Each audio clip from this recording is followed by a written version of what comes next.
Good morning, everyone. Welcome to Shooting the Shelf here on the Just Shelve It channel. We're back.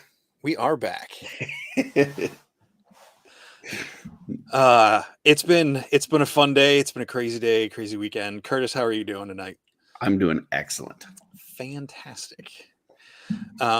We've got a fun show lined up tonight. We've got one of the greats from the Mythic Legions Cabal community joining us tonight. So why don't we just give a round, warm, digital applause of some sort to Dave Orkin. How's it going, sir? Hey, how's it going?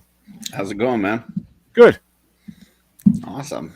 I'm seeing the light reflecting right above your head. I can't tell, is that an actual candle or is that just light reflecting on a figure? No, that's my ceiling fan. Okay.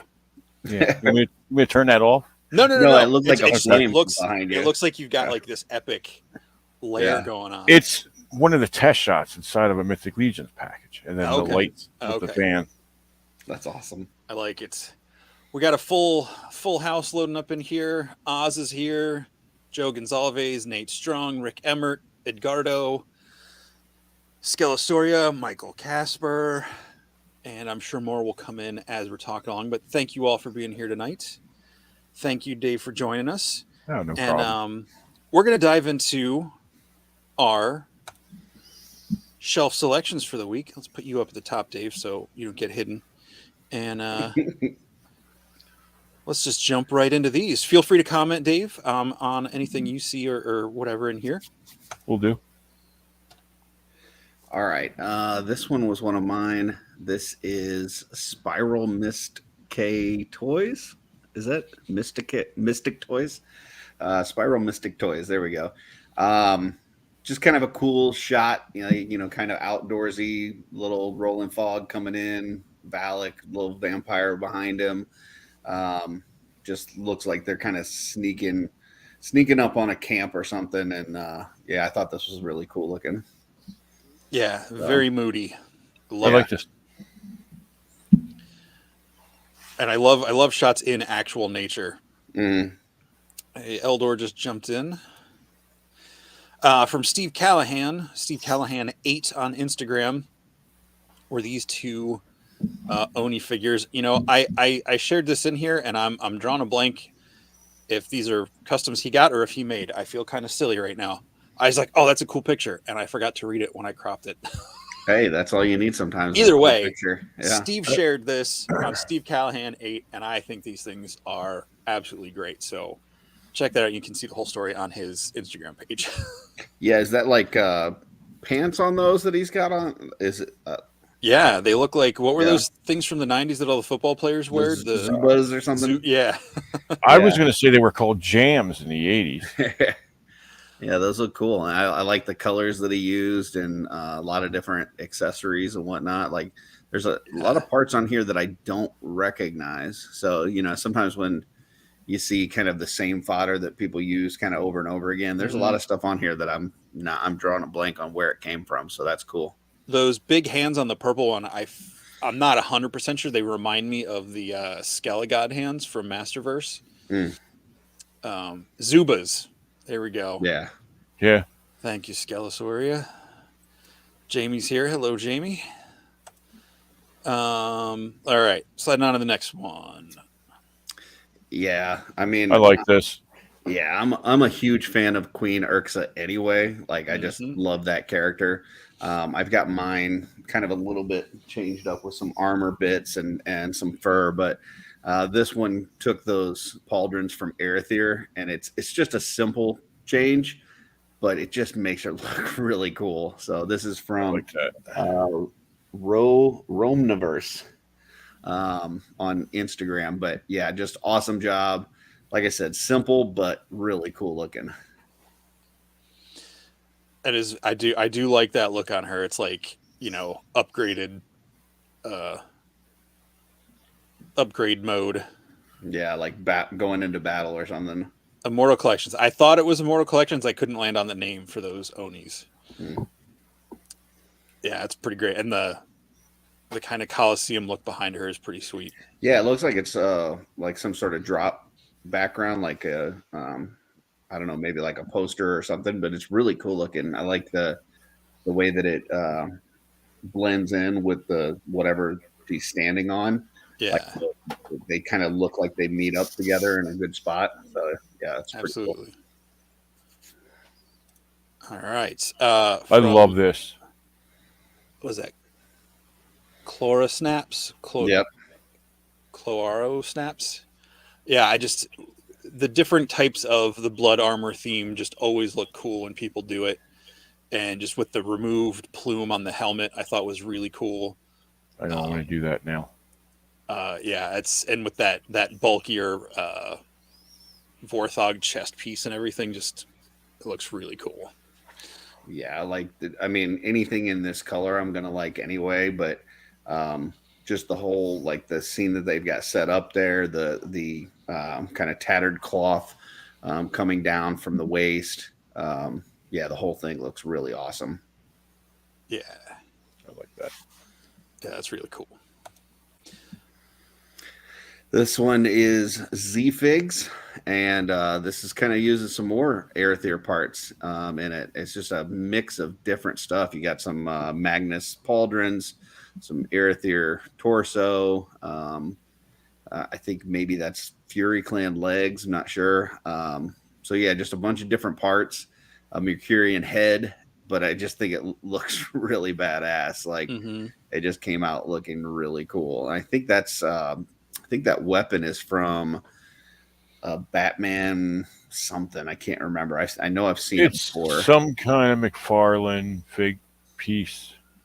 Yeah. So the whole thing just looks rock and roll. Like this is just heavy metal. Like, you know, put this on a CD album cover, and he looks like Ares.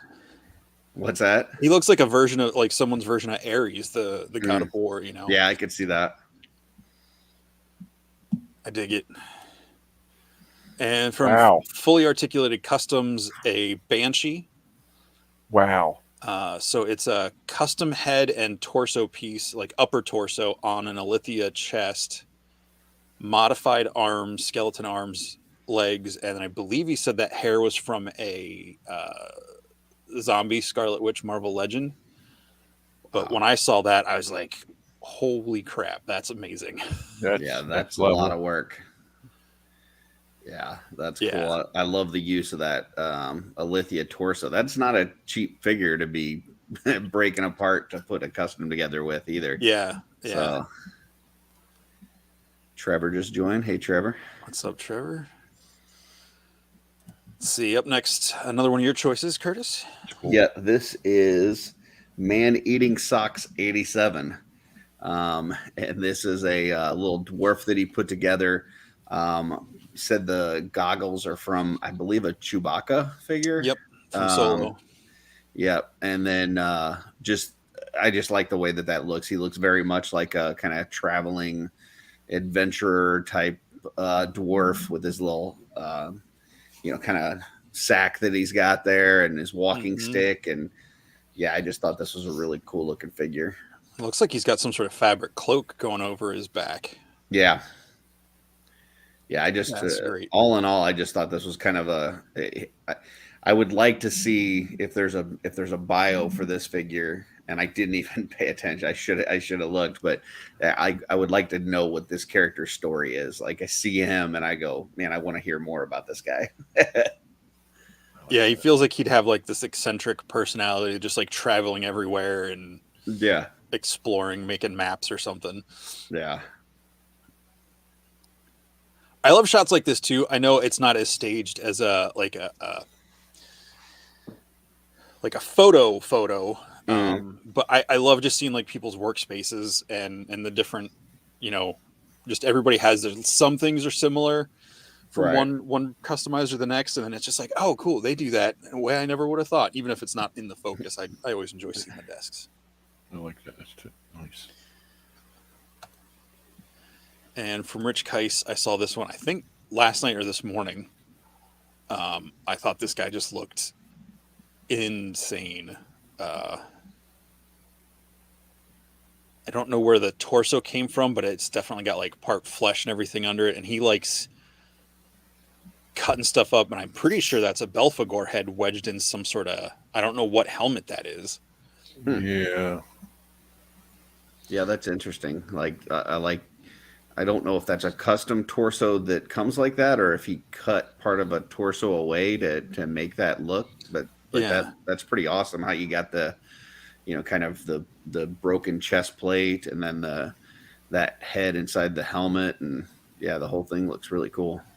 Yeah, even with that really smooth pauldron that comes with Bardrick and now with Dubon, like he still looks so menacing and threatening. Yeah, That's nice. yeah, that's cool. And I love the mix of the armored arm on the left and the skeleton arm on the right. Like, I like mixing stuff up. Okay, I clicked that too fast. I'm sorry. So, Curtis, I'll let you lead off on this one. We got a little special shelf selection going on tonight with a little more than usual. Yeah, this is Alien Oporto. He does not have an Instagram currently, and I saw this there's a Batman group on Facebook, and he's not done with this yet, but he's working on a bat cave made out of recycled materials. So this is all just like extra stuff that he, had around or found or whatever, and has been working on this bat cave. And I think he says it's not done, but it already looks pretty freaking awesome. Like, you've got the different bat suits behind the kind of glass case. You've got, he's working on a terminal. You got Alfred there, a set of stairs. You got the cave parts in the background. I know we've got a few more pictures there. And I think over the stairs here, it looks like some sort of exhaust port from some sort of electronics as like his intake fan or something. Yeah, and this was kind of a work in progress picture. Wow. Yeah. It's just like the amount of work that went into this, and then like I said, he still says he's got some parts to do on this, but I just think that that's awesome that you're taking recycled materials, you're putting this together, and you're coming up with this amazing thing that, I mean, if McFarlane was to put out something like this, you could probably put a $500 price tag on something like this, and people would just buy that up Easily. But instead this guy's putting it together, in his own house. So I just thought that was pretty neat. Anytime that people can kind of create something out of nothing is awesome. So absolutely. I did it. I said it. Take a drink. Yep. Is that There it? you go. Absolutely. I don't know if it was on the air or after a show, but Curtis and I both we each learned at least one of our drinking game words. Yeah. Okay. So mine is absolutely mine is there you go. Gotcha. So for those of you playing along at home, get your alcohol ready, because we are going to get you blitzed. Well, I mean, I'm just drinking water, so I mean, don't drink if you don't drink. No. Dave. Yep. Yes. Welcome to the Shelve. Thanks for having me. Now, I know you make t-shirts, right? That's Correct. That is your main thing, right? That is what I've been doing for the past 25 years. Okay. And I should have had this ready. The name of it's Faceless Screen Print. Faceless Screen Print. Okay. And you're on Instagram with that? And Yeah, I had to make a new profile. Somebody hacked me last year, all that kind of stuff. okay. And you said, how long have you been doing that? 25 years? I've been printing 25 years. Oh, wow. So how did that start? How did you get into that? I was in bands for years. Wanted to print my own stuff. Got a job at a place. They taught you how to do it, and here I'm still doing it. Wow, Okay. that's cool.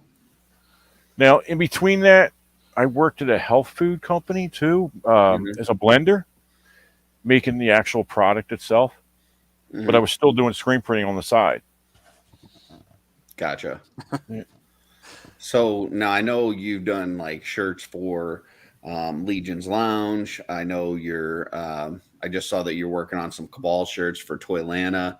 Yeah, I did the Toylanta shirts just got shipped out, and then I did the shirts for Mythic Meetup. Okay, cool. So they just got shipped out today too. Very cool. So do you design some of the stuff that you put on shirts as well? Most of the stuff that I get from bands, they already have an artist and they just send me the files. Gotcha. Everything's vector ready to go. Gotcha. And you've done the Legion's Lounge shirts, I believe, correct? Yeah. Okay. Yeah, Trevor saying you do amazing work. Thank you. Cool. Walter's hanging out in the chat at the moment. That's my buddy. There you go. And we got a bunch more people joined in. So welcome all. And Danny's going to take a shot of mayo every time. Wow, that's gross. I cry for you. Yeah. I'm sorry.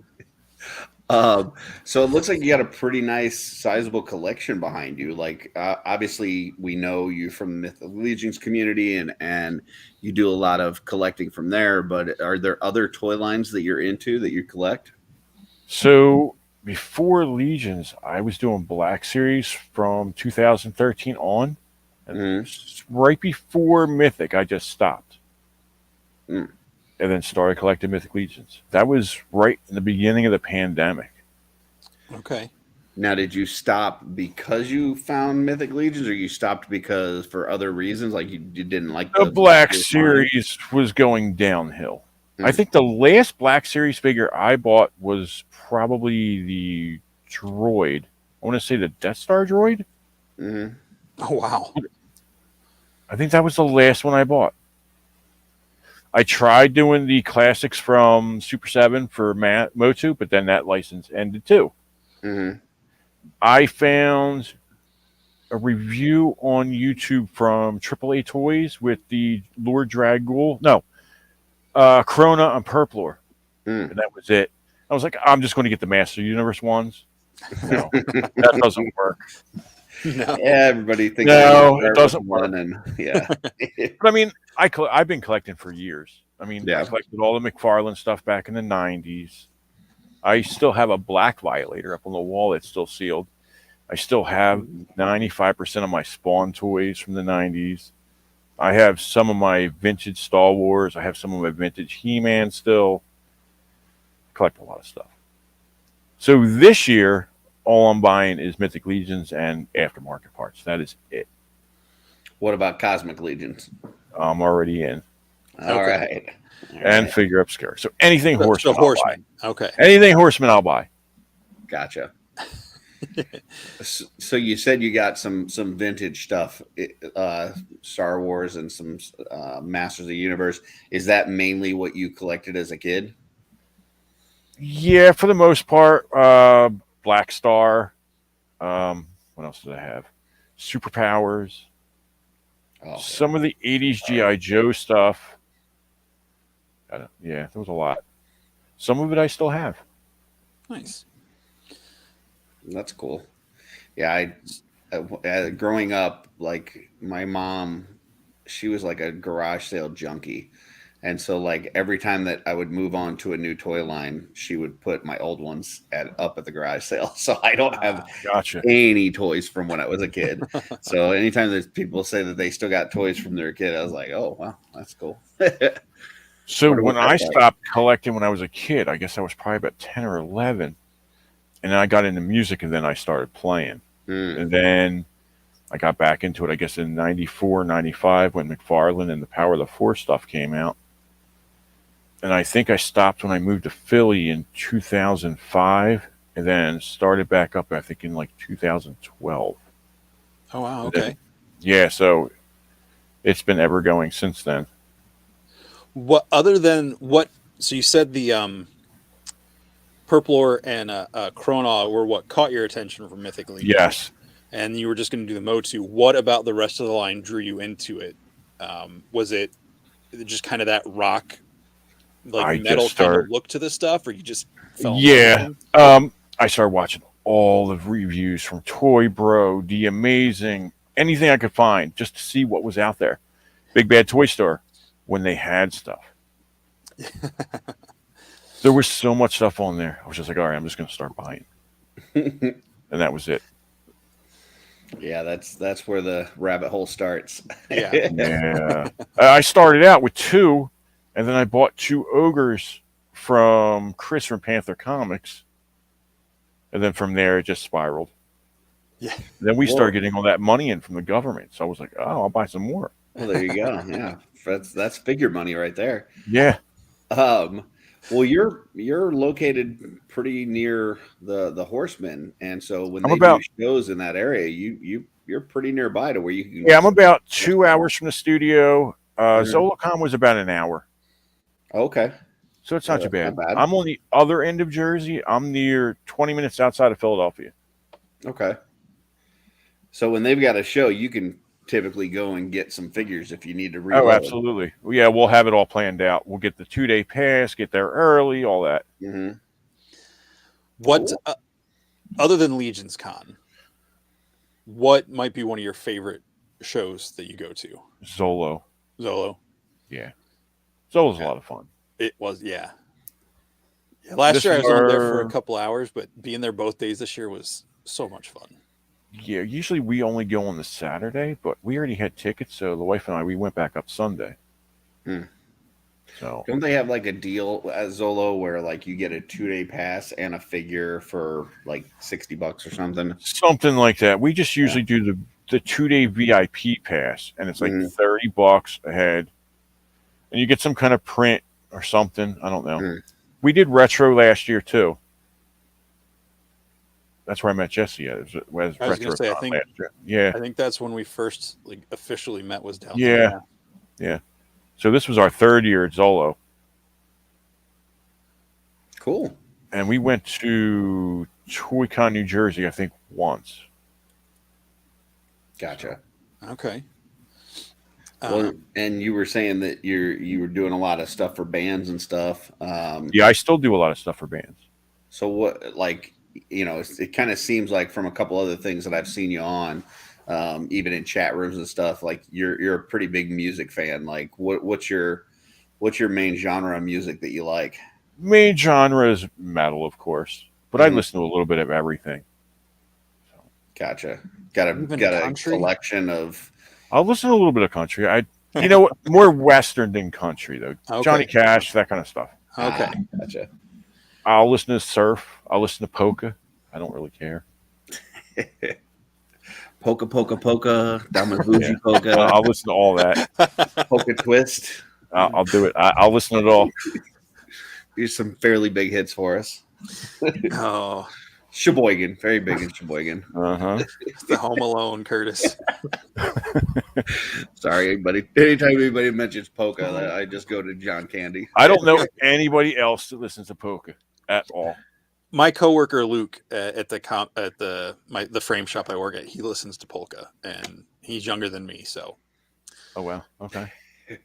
When I was in my 20s, I worked at a record store, and I used to play polka all the time. It used to drive people nuts. Yeah, I don't think that's typically what people are going into a record store for. Not at all. This is before they kind of gave you a program where you had to play. Gotcha. You know, they were still selling cassettes at that time. So, oh man, I barely remember because I wasn't old enough to like have my own money to buy tapes. Yeah. But I remember going into the record store with my brothers because I was just so much younger than everybody in my family, and walking into the record store, I felt like it was like forbidden paradise going into the record store as a kid, because it was fairly conservative family. So walking in there, it was just like, what is this magical den of sin I have wandered into? But like the tapes were in those large plastic like shells that like. Well, I was saying that to the wife the other day. I was like, this is no different than our vinyl collection.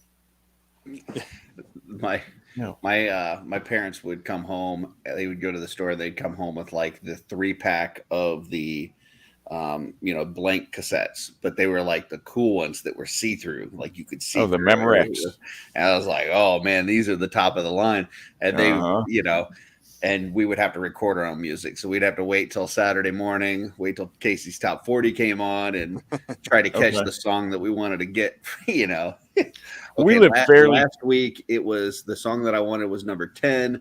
I think it's been a little popular this week. I think it's probably going to be number 8 this week. Wow. So then when he starts number 8, you hit the record. Ah, shit, that's not it. Then you got to rewind. When I was a kid, my dad was really into music.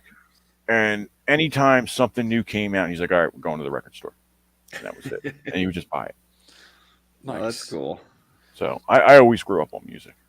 So what you said you got into playing music and that kind of pulled you out of toys for a while. What specifically did you play? Were you in like some obviously you're in some sort of bands.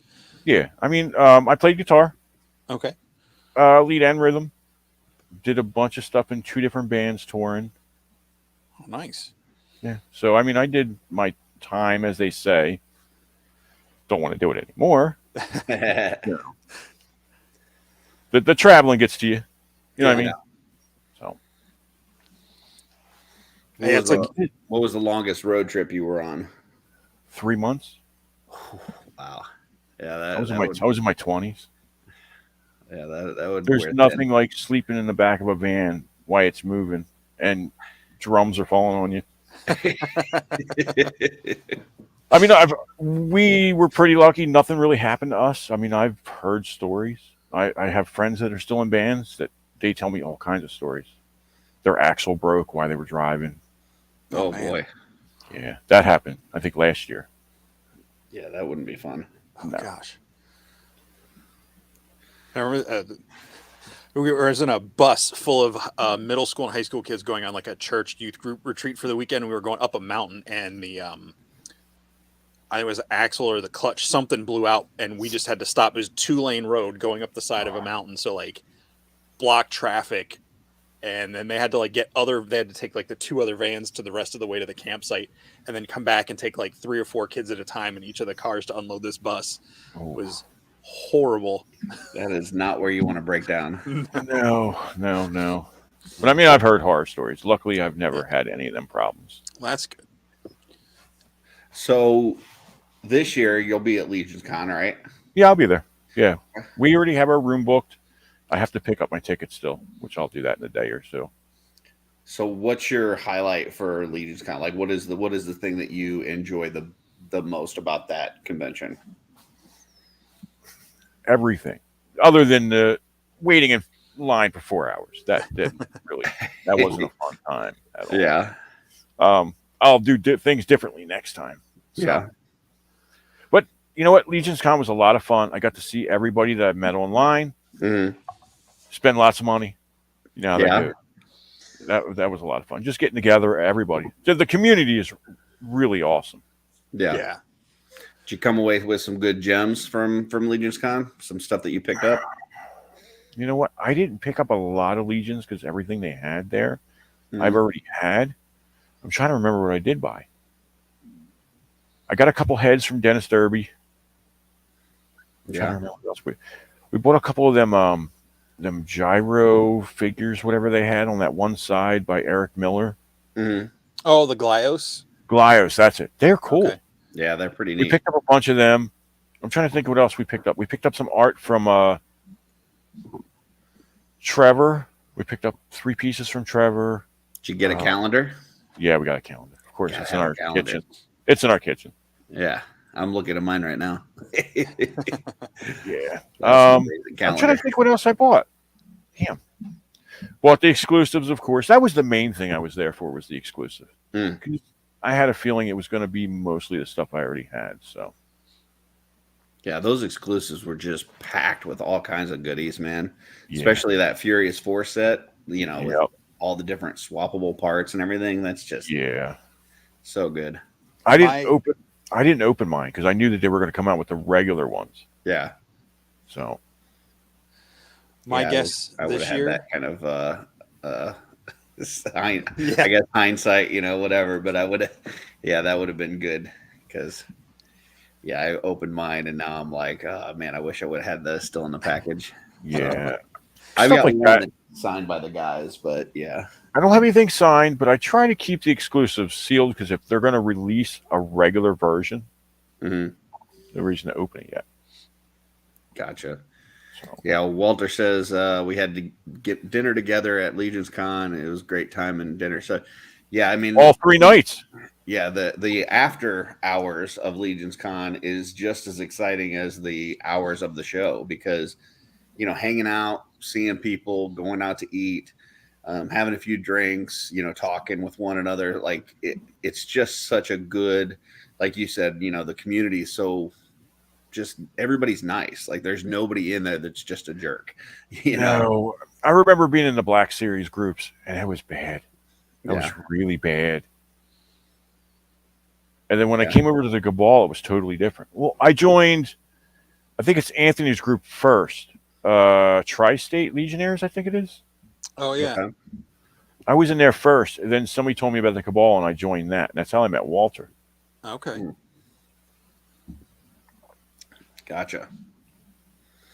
Yeah, it's definitely a fun time. Have you guys gone to the intern for a day? Have you done that yet?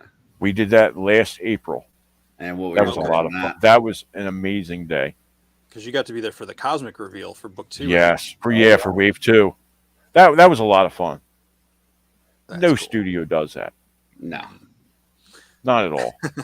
No, it's a really cool experience. Just the fact that they take you through all of the, things that they do, and it doesn't feel like a dog and pony show. Like it really feels like they're showing you the real skinny of how they sculpt, how they paint, how they, everything that they do. They're giving you the inside track on that, and it's just a lot of fun. It was a lot of fun. I feel like the only things they really hold back are, of course, legal things that they can't talk about, and things they want to keep as a surprise for down the road, and if something might change between then and there. But they're really great with their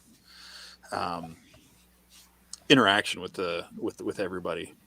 Yeah. Well, the one big surprise when we were there was the Kurzog, and they told us, don't talk about it, don't take pictures, don't do nothing. And then it wasn't, 12 hours later, it's in the hotel in the lobby, and that thing was just massive. That thing was freaking huge. I have pictures of that after it was cut out and it was still in its raw form. Yeah, I was like, oh, they got to be using that. There's no way they're not. Yeah, it was so cool. So when I contacted, I don't remember who I contacted, but I asked them, I was like, is that Kurzog going to be there? And they're like, yeah, don't say anything.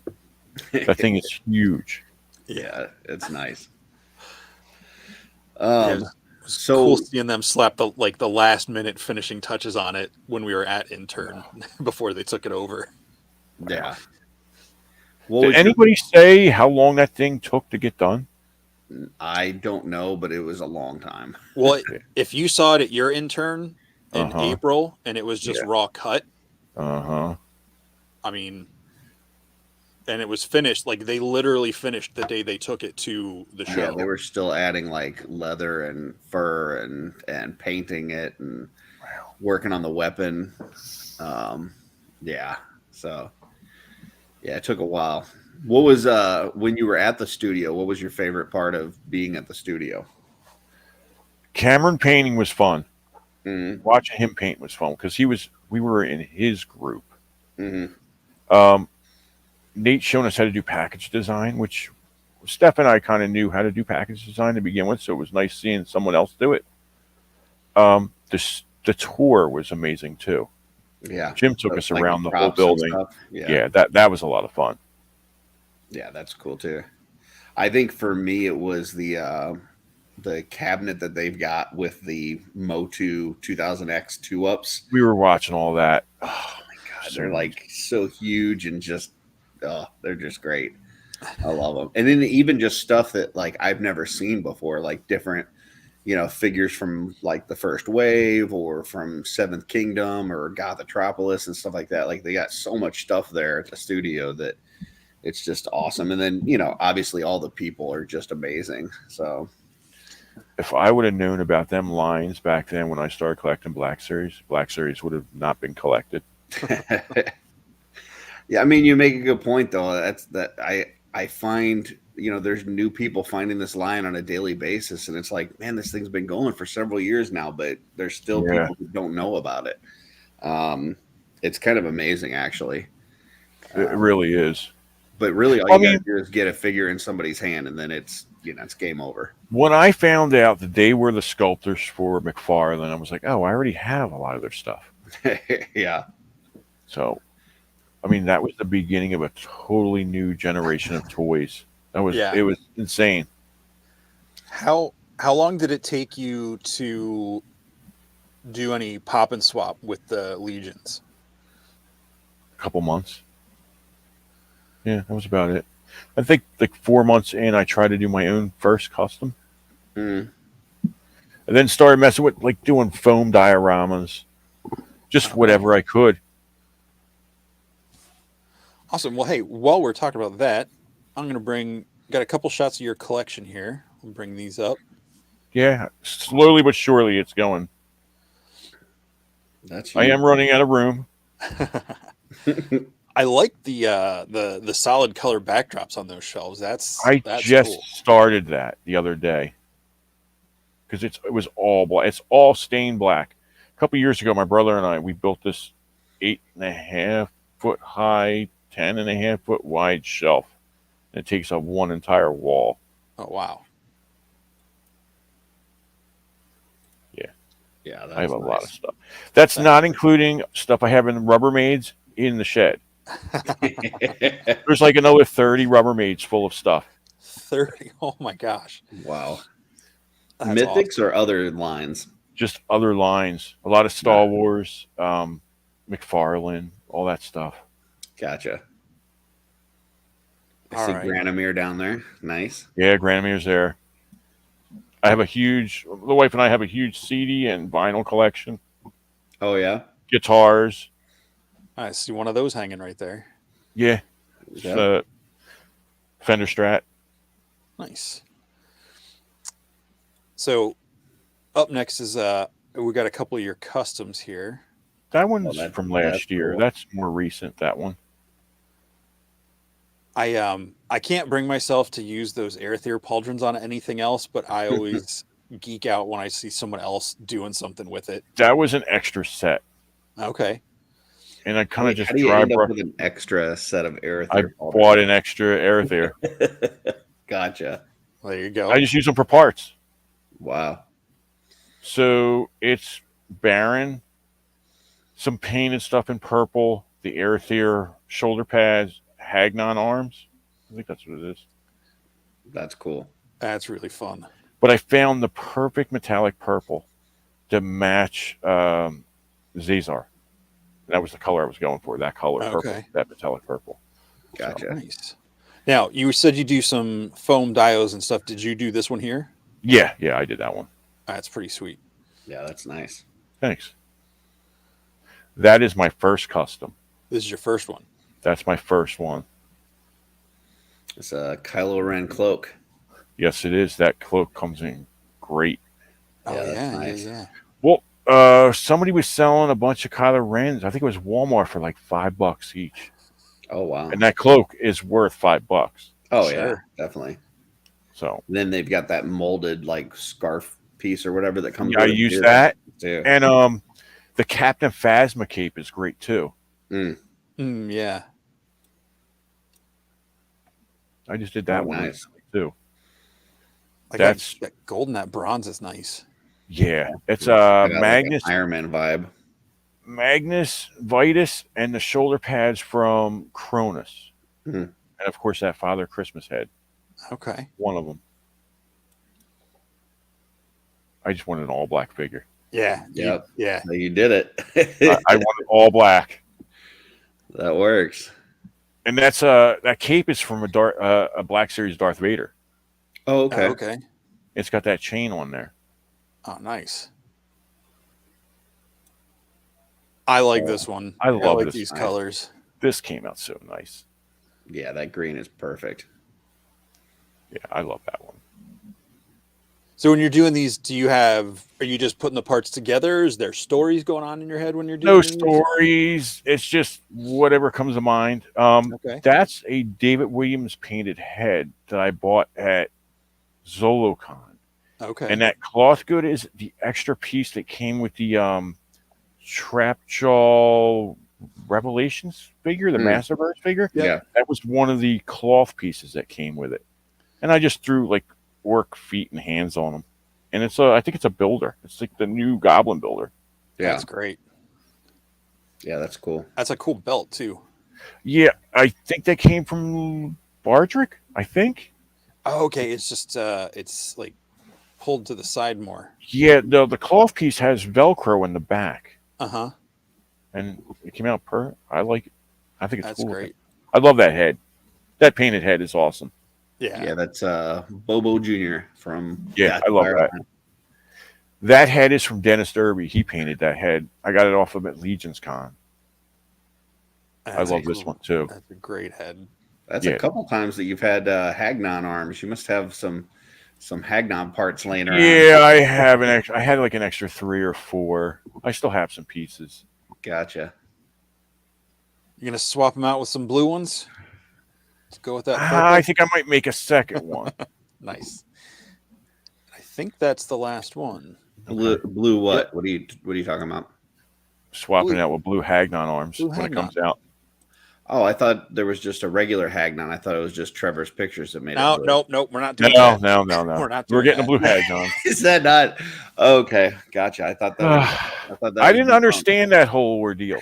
I thought that was debunked. That it's just a regular Hagnon. Okay. All right, my bad. I'm afraid to pick up my cup now because it is also blue. Oh boy. All right, I'll pick up the black one. There you go. So, out of the Mythic Legions line, Dave, what's like your favorite stuff? Like favorite race, favorite types of characters to collect or make? I like the demons Mm-hmm. a lot. I like the vampires. I like the skeletons. The knights, I'm not crazy about. The 2.0 female figures, I'm not crazy about. I have some, but mostly the demons, the orcs, the goblins, I really started getting into. I mean, I try to put on my shelves certain races together for the most part. Mm-hmm. So really more like the evil factions. Yeah, I do. And it was the same way with Star Wars. It was always the dark side, you know. Gotcha. Did you get any of your All Stars 5 yet? Did you get the head pack with the red demon? I got the head pack. I love it. Yeah, I used 5 of them out of the 6. The Delphina head, I don't have a body for, so I put that on Cassia, and it looks really good. I don't have Cassia. I missed out on that one. Yeah, that's a good one on there. I haven't used any of the others yet, but I did see Jeremy posted a picture with the Bog Goblin today that he put on a Goblin Deluxe builder and just kind of rusted it up a little bit. That looked really good. I had a second Hellfire Goblin. I put that Bog Goblin head on. Nice. Oh, that would be good too. Gonks would be another good one. Like another Gonks like that. That's already kind of rusted up. That would be a good one. I don't have one spare for right now. I don't remember who it was in the Cabal. I saw someone posted the red-headed female head painted up and compared it with the I think it was the Gwendolyn head. Had it next to that, and it's the exact same mold, but the paint difference on it just, I mean, it's got the same hair and everything, but it looks like a completely different person just the way the paint app was done on it. Yeah, the Delphina one's the same sculpt too, but even that one's got like a different skin tone and it's got the dark hair, and it's like, it's amazing how a paint job can change the look of a sculpt completely. So yeah. Well, we were talking on one of the shows I was on last week about some of the what do you call it? We were talking about cosmic stuff, and I noticed that some of the feet wraps on the is it who's the cyborg guy? The big blue one. The new one? The brute scale Wave 2? Yeah. What is this? The dude looks like from Eddie from Somewhere in Time. I don't get that reference. Oh, really? You talking about the guy that looks like Apocalypse? No, the one's got like the cyborg foot. Yeah, Eddie from Somewhere in Time. That's what it looks like to me. Oh gosh, I don't remember his name. From book 2? Yeah.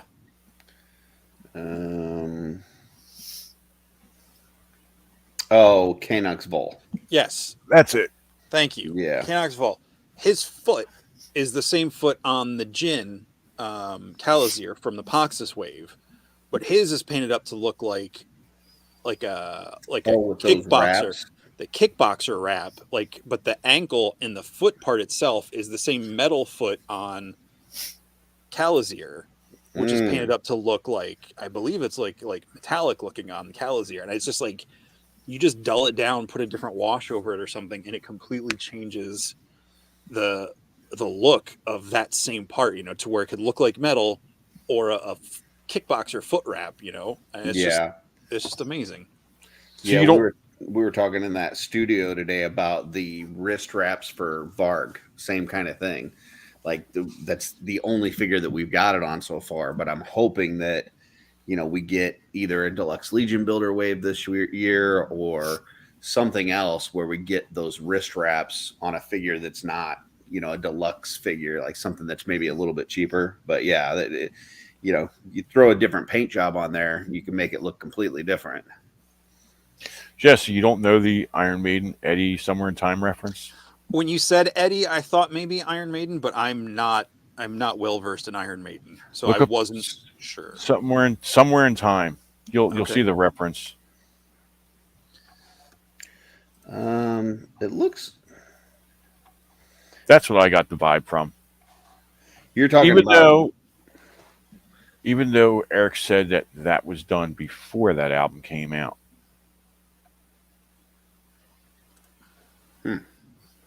On that, the Calazir, you're talking about the foot, not the lower leg. Yeah, just the actual foot. It's the same foot piece. Like I know the upper, like the lower shin part is different. Yeah, okay, I see what you're talking about. Yeah, that's cool. Just looked up Somewhere in Time. Well, Walter said that Joe hinted that it might be coming on other characters. So, I'm guessing he's talking about the wrist wraps. That would be nice. That would be cool. So yeah, because Varg is the only one that has it. Yeah, and I know I'm not the only one that's had to rip apart a Varg to get those wrist wraps so far. Because I know Emil was saying that he had to do it for a figure too. I think I have like 4 or 5 Vargs that I probably ripped apart already. Yeah. Yeah, I think Emil used it for his Doctor Strange that he made, which that came out awesome. So, and now I'm just imagining someone using parts from the Ias, the gray figure, and making a Dalsim from Street Fighter with the wrist wraps. Yeah, I was telling the Emil he should have waited to do his Fantastic Four till the Gray Alien came out. He used those arms as like the stretchy arms. Oh, nice. Yeah, just throw it in a regular like 2.0 figure, but give it one stretchy arm. Did you guys get any of the Cosmic Legions test shots? I did. Yes, I got 2 of them, but I traded one. I've got the Sentry still that I'm not going to trade that one because I have the Sentry as well. I love that Sentry. No, Science Officer I got. Yeah, that one's good too. Yeah, I got that one. I like both of those. I like the Sentry. I liked a little bit more just because the Science Officer has the bottom legs kick back a little bit, like the bug legs. Yeah. And the Sentry, I want to make a bunch of like Space Marines out of them. So what about the 2 weeks before that? Did you get anything? No, I totally blanked. Yeah. The first week, the first sale, I forgot all about. The second sale, I had the wrong credit card information. And then the third one, I got 2. So the first week I got Valak. I was on the ball. I was like, all right, let me try a second week. Second week, I got the Goblin Legion builder. And I was like, all right, well, maybe we'll do 3 weeks in a row. And I ended up getting the Science Officer. Nice. I lucked out. I don't know how I pulled that one off. I was only trying for Asphyxian because I had a line on a trade with someone that if I could get Asphyxian, I might have been able to trade it for a Thistlethorn test shot, which is the only test shot I want. Oh, wow. Okay. I saw a Sphyxian block commander at Muskecon. What do you think the price tag was? $350. I'm going to say $450. $750. Whoa. Oh. Yeah. Now, I don't know if it sold for that, but that's what the price tag was. I walked away quickly. Some of these guys charge an outrageous price. Yeah, I don't have that kind of money. No.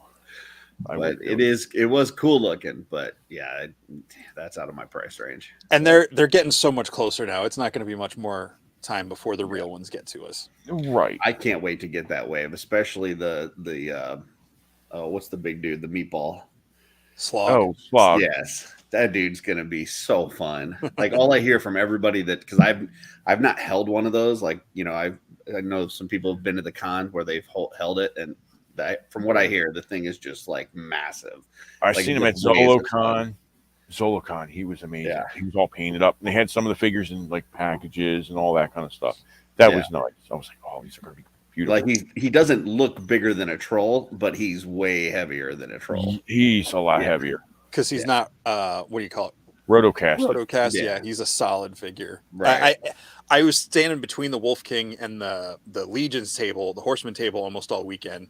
Yeah. And between Walter, whoever else was standing at that end where the samples were, they'd be like, here, hold it, and they'd put it in someone's hands, and you just constantly watch like they were putting a bowling ball in their hands. Yeah, it's a big figure.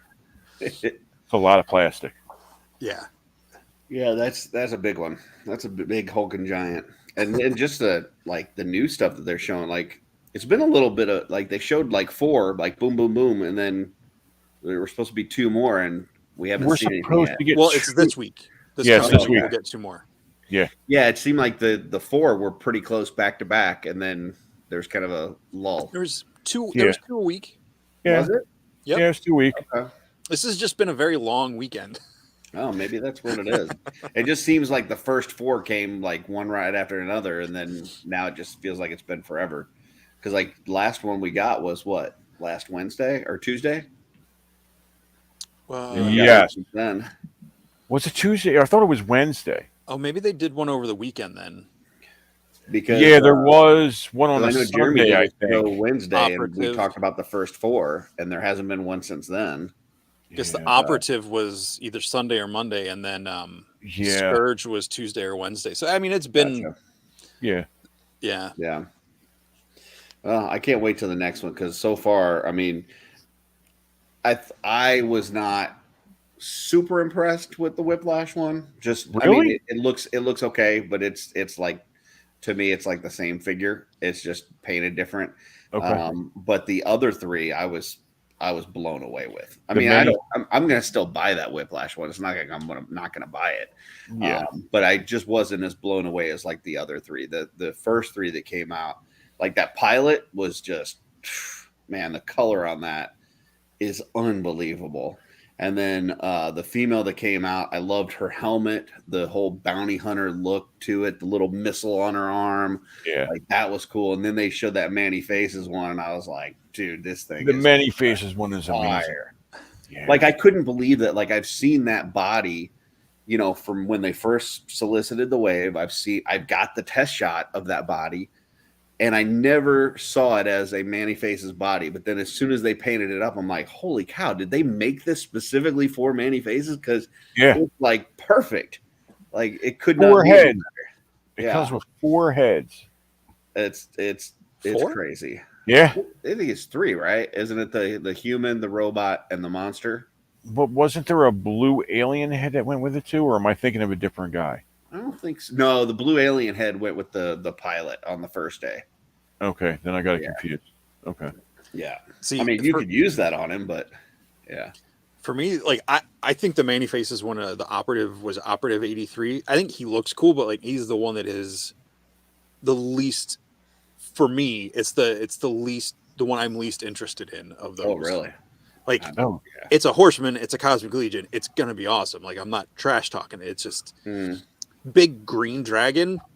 I'm in. Like that's And Kalian, the bounty hunter chick, she's the security officer, whatever she was, or whatever. She's awesome. I love her story. I love that repaint of that head. That cloak looks amazing. Yeah. Yeah. I say, you give like basically that's the Manny Faces one. It's a humanoid type head. It's like our first Space Marine. So I'm like, yeah, give me that. Like, and then on top of it, a Masters fan, like I'm like all about the Manny Faces. I think the big thing for me with the Scourge, the Whiplash one, is just it looks so close to the Arakagor, which is a totally different race in a totally different line. Because it's one's mythic, one's cosmic, and they're like the exact same figure, just different color. And it's cool looking. And if I'd never seen the Arakagor, I would say, yeah, that's a really awesome figure. But the fact that I've seen the Arachagor makes me go, okay, it's Arachagor green. So, but it is what it is. Like I said, I'm still buying it.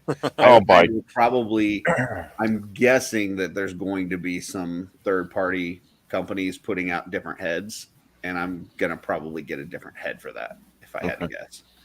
I mean, they're already making dragon heads for ogre scale stuff, so someone's just going to have to adapt it to that Thygar, not Thygar.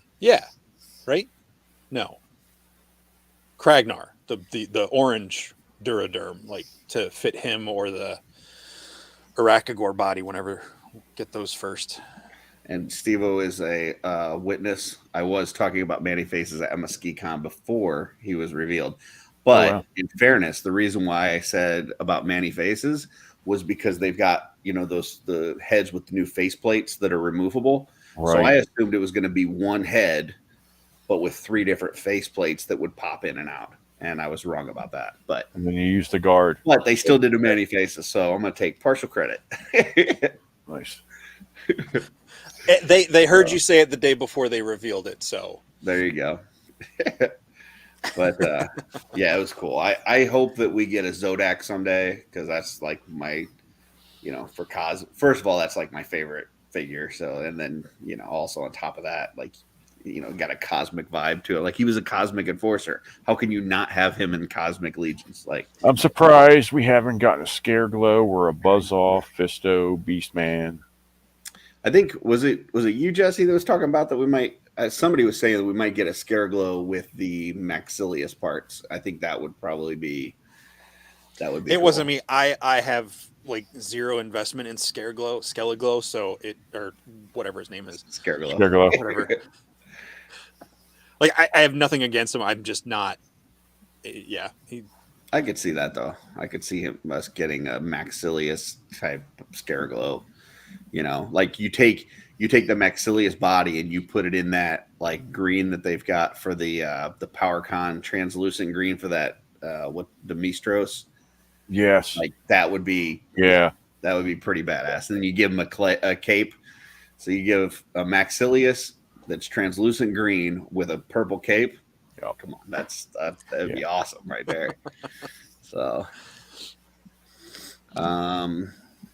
let's see. Got some comments in here. I was just checking it out, see if we had anything. Walter saying, have to remember it was originally revealed with the cosmic head, and then they made the dragon head photo. Yeah, true. Yeah, true. So, I do love the expression on that, the cosmic head, that like kind of like almost like derpy, worried Kermit the Frog Muppet. Like I love that little curl in his lip. Like, yeah. But I'm excited for the next 2 reveals. I think so far I'm really enjoying this wave. And I like the little, 4 to 6 figure waves. Like Grave Knight 2 was, I was like, yeah, okay. $200 all in or whatever it was. Like, the smaller waves are nice. Yeah, those are cool. Well, and this is, I guess, the Outpost waves are going to be kind of the cosmic version of All Stars. Yeah. Okay. It sounded like from Jeremy's, what I caught a Jeremy show. But speaking of reveals, Dave, did you have something you wanted to reveal? Yeah. Or do you want to save that? We could do it now. I'm fine with that. So, my wife and I got something made for Walter. He's helped us out over the years. When we go to the cons, all that kind of stuff, he's introduced us to a ton of people. He does a lot for the community. So we had, let me see if I can get this here. My father-in-law paints. He does oil paintings. So we had him paint this troll for Walter on this linen here. That's awesome. The colors don't do it justice through online. So I'll get this shipped out to him this week. But is that a stone troll or a forest troll? It's a stone troll. Okay. But the colors just online just doesn't do it justice. This thing is amazing. That thing's gorgeous. So my father-in-law usually does like scenery. And he was like, I want to do something different. So my wife dropped him off a troll. We're like, can you paint this for us for a buddy of ours? And it came out beautiful. I love it. I hope Yeah, he that loves was it. awesome. You need to get some pictures for the Cabal. Yeah, I'm Yeah, gonna. I love the shadowing on it and everything. Like it, yeah, Mhm. that's really cool. I love how The, go ahead. the colors you don't really see on here. Everything's washed out. Mm. It feels like a classic portrait. Like it feels like that troll walked into your father-in-law's studio and just Yeah. posed for him for hours.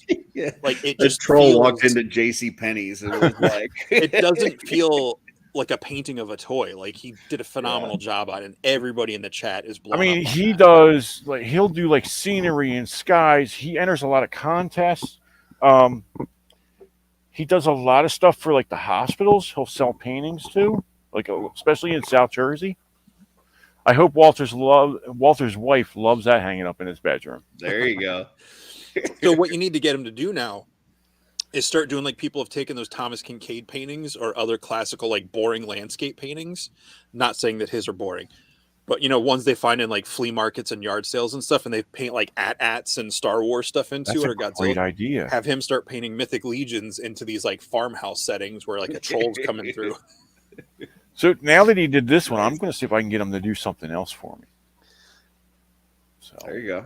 yeah, give him something else to paint. Have him There you do go. like an ice troll or something. Yeah. I mean, Yeah. he's retired, so he doesn't do anything anymore. Well, there you So go. he just paints. Well, That that's doesn't pretty count as a awesome. drink because I said it, not Curtis. Okay. I think it's cool that that troll just walked into Sears and had a coupon, for for some photos to be done. And Walter travels with a troll all the time. Yeah, Uh-huh. now you can travel with a painting. You can bring Yeah. that with him. That's cool. Yeah. Awesome. So, what other things you looking forward to this year, Dave? Anything whether toy related or shows or movies or I'm music? waiting for the new season of The Boys. Has anybody watched that? The first few seasons, yeah, it's Mhm. I really love good. it. That show's I heard they amazing. just added Jeffrey Dean Morgan. I saw a post the other day. Okay. Yeah, I'm not There's sure. a what role he's gonna there is play, a trailer, but there's no release date still. Mm. I've been watching. I didn't see the third episode of The Mandalorian. So far, I'm kind of bummed about it, honestly. Yeah. The first two episodes, I didn't think they were that good. They were kind of boring. I can't remember. I know the first episode I was a little bored. Second episode ramped up a little bit. Third episode was amazing. Was it really? Okay, I haven't watched it Yeah. yet. Okay, all right. Episode 1 and 2 should have come out back to back on the same day. There was no reason Probably. to Yeah. delay. I agree. Like Yeah. I liked them, but those two work so much better together. Yeah.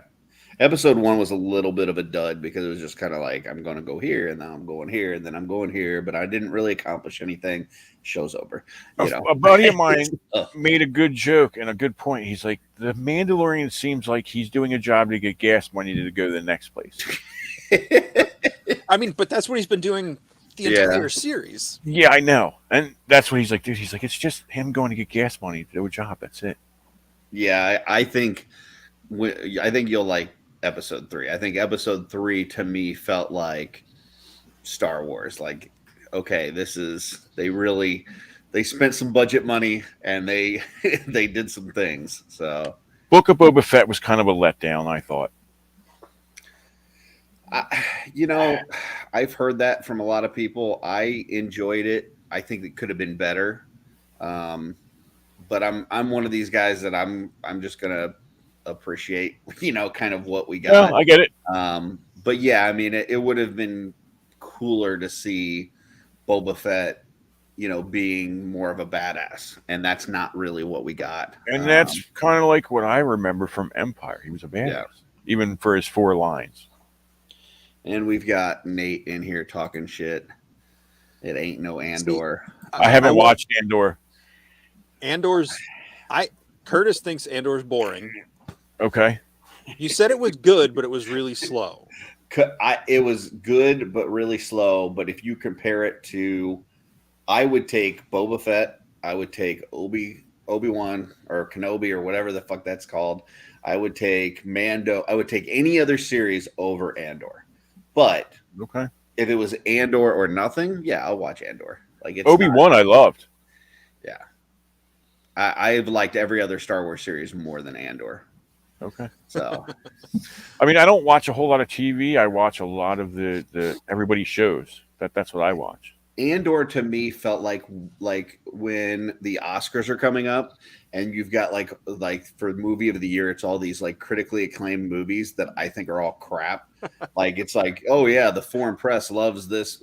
Yeah, I don't give a crap. That's Andor. Like it's like, okay, whatever. Yeah, it's okay, it's all this backstory and whatever. It's moving and it's okay. It wasn't Did we exciting. really need a backstory on Andor? I think yes. What need? No, but I really appreciate it because it really fleshed out, in my opinion, a time period that we haven't really seen in Star Wars at that point. It's if you liked Rogue One, you will probably like Andor. If you didn't like Rogue One, that's fair. I was okay with Rogue One. I didn't love it. It would be like if they did a Masters of the Universe series, but they said we're going to really focus on the Eternian Palace Guards. Like that's who we're going to focus on and their daily lives. Okay. Okay. Sure. I mean, it's more of that universe, so I'll take it. But would it be what I chose? No, it wouldn't really. Okay. So everybody has their different flavors, and that would make life interesting. Otherwise, we'd all just like the same things. And I mean, the chat's totally disagreeing with me. I know Nate disagrees. Danny, Trevor. So whatever. But I likes what I likes. That's fair. Yeah. So, Curtis, you're a Masters of the Universe fan. Did you like the Kevin Smith cartoon? Once again, that's one of those where I thought it could have been better. I think there's some things that I would have preferred to see, but I appreciate that for the first time in 20 years, we got something Masters of the Universe related. I thought the art was amazing.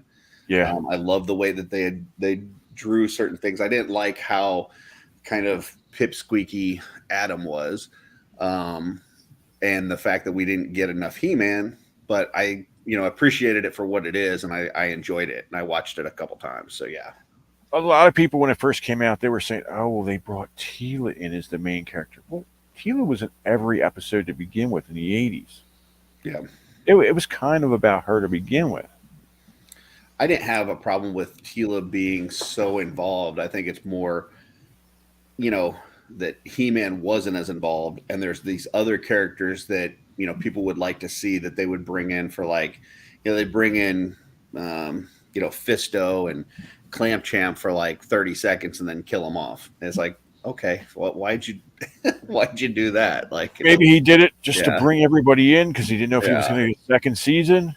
I think it greenlit for a second season, didn't it? Or a third? Yeah, there's like it's a different. It's instead of Revelation, it's like Revolution or something. And I don't know after that or before. I'm not sure what the deal is with it. I haven't heard kind of the plot line for it, but. I mean, I feel like it's going to be a continuation of that whole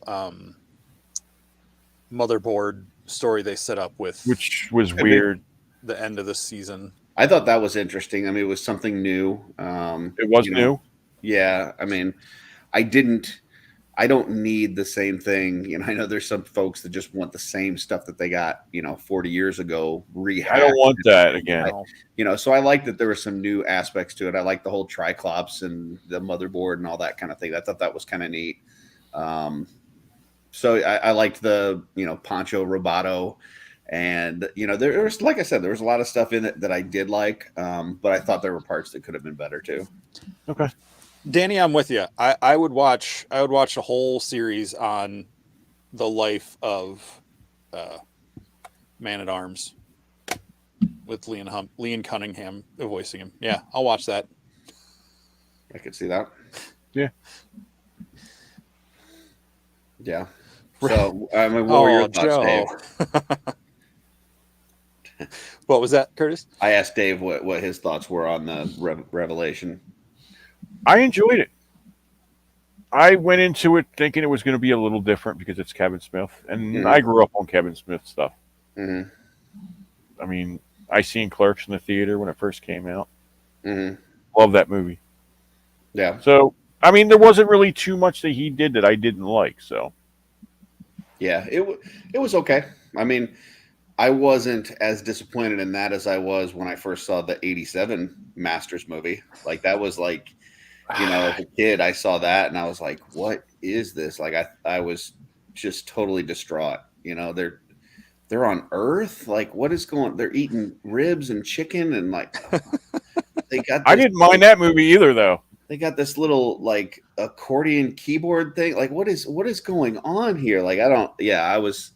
But now I look back on it and it's like I appreciate it for what it was. And Did you see that in the theater or no? yeah, I've seen unfortunately, it too. I think I was probably, if I wasn't in tears, I would have been. I was close to in tears by the time that movie ended. I was not happy with it. See, now that movie came out after I stopped collecting, but I still went to go see it.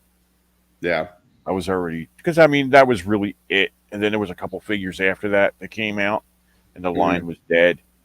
Yeah. I think if that movie did what it could have done, if they had done it the right way and they did an Eternia style, like epic adventure fantasy, then I don't know that He-Man probably would have gone away for as long as it did.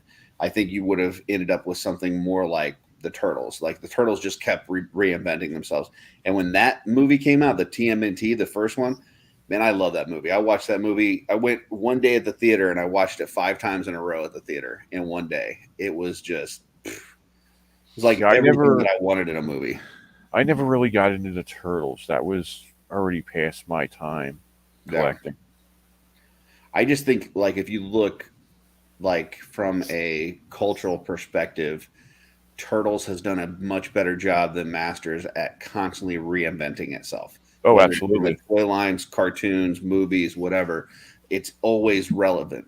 Whereas Masters, it's like it was super awesome. Like it was the peak of toy collecting, and then it disappears. And then it came back a little bit, and then it disappeared. And then it came back with classics, and then it kind of disappeared. Now it's they never really did. Nobody cares because the figures suck. So they never really did Motu justice after the '80s, really. No. Well, they didn't. I didn't follow it enough after like the initial cartoon in the original line, like the whole New Eternia and New Adventures or whatever. I never really got into all that stuff. Mm-hmm. But like, because I think He-Man suffers the most from the nostalgia for us that were young enough watching it.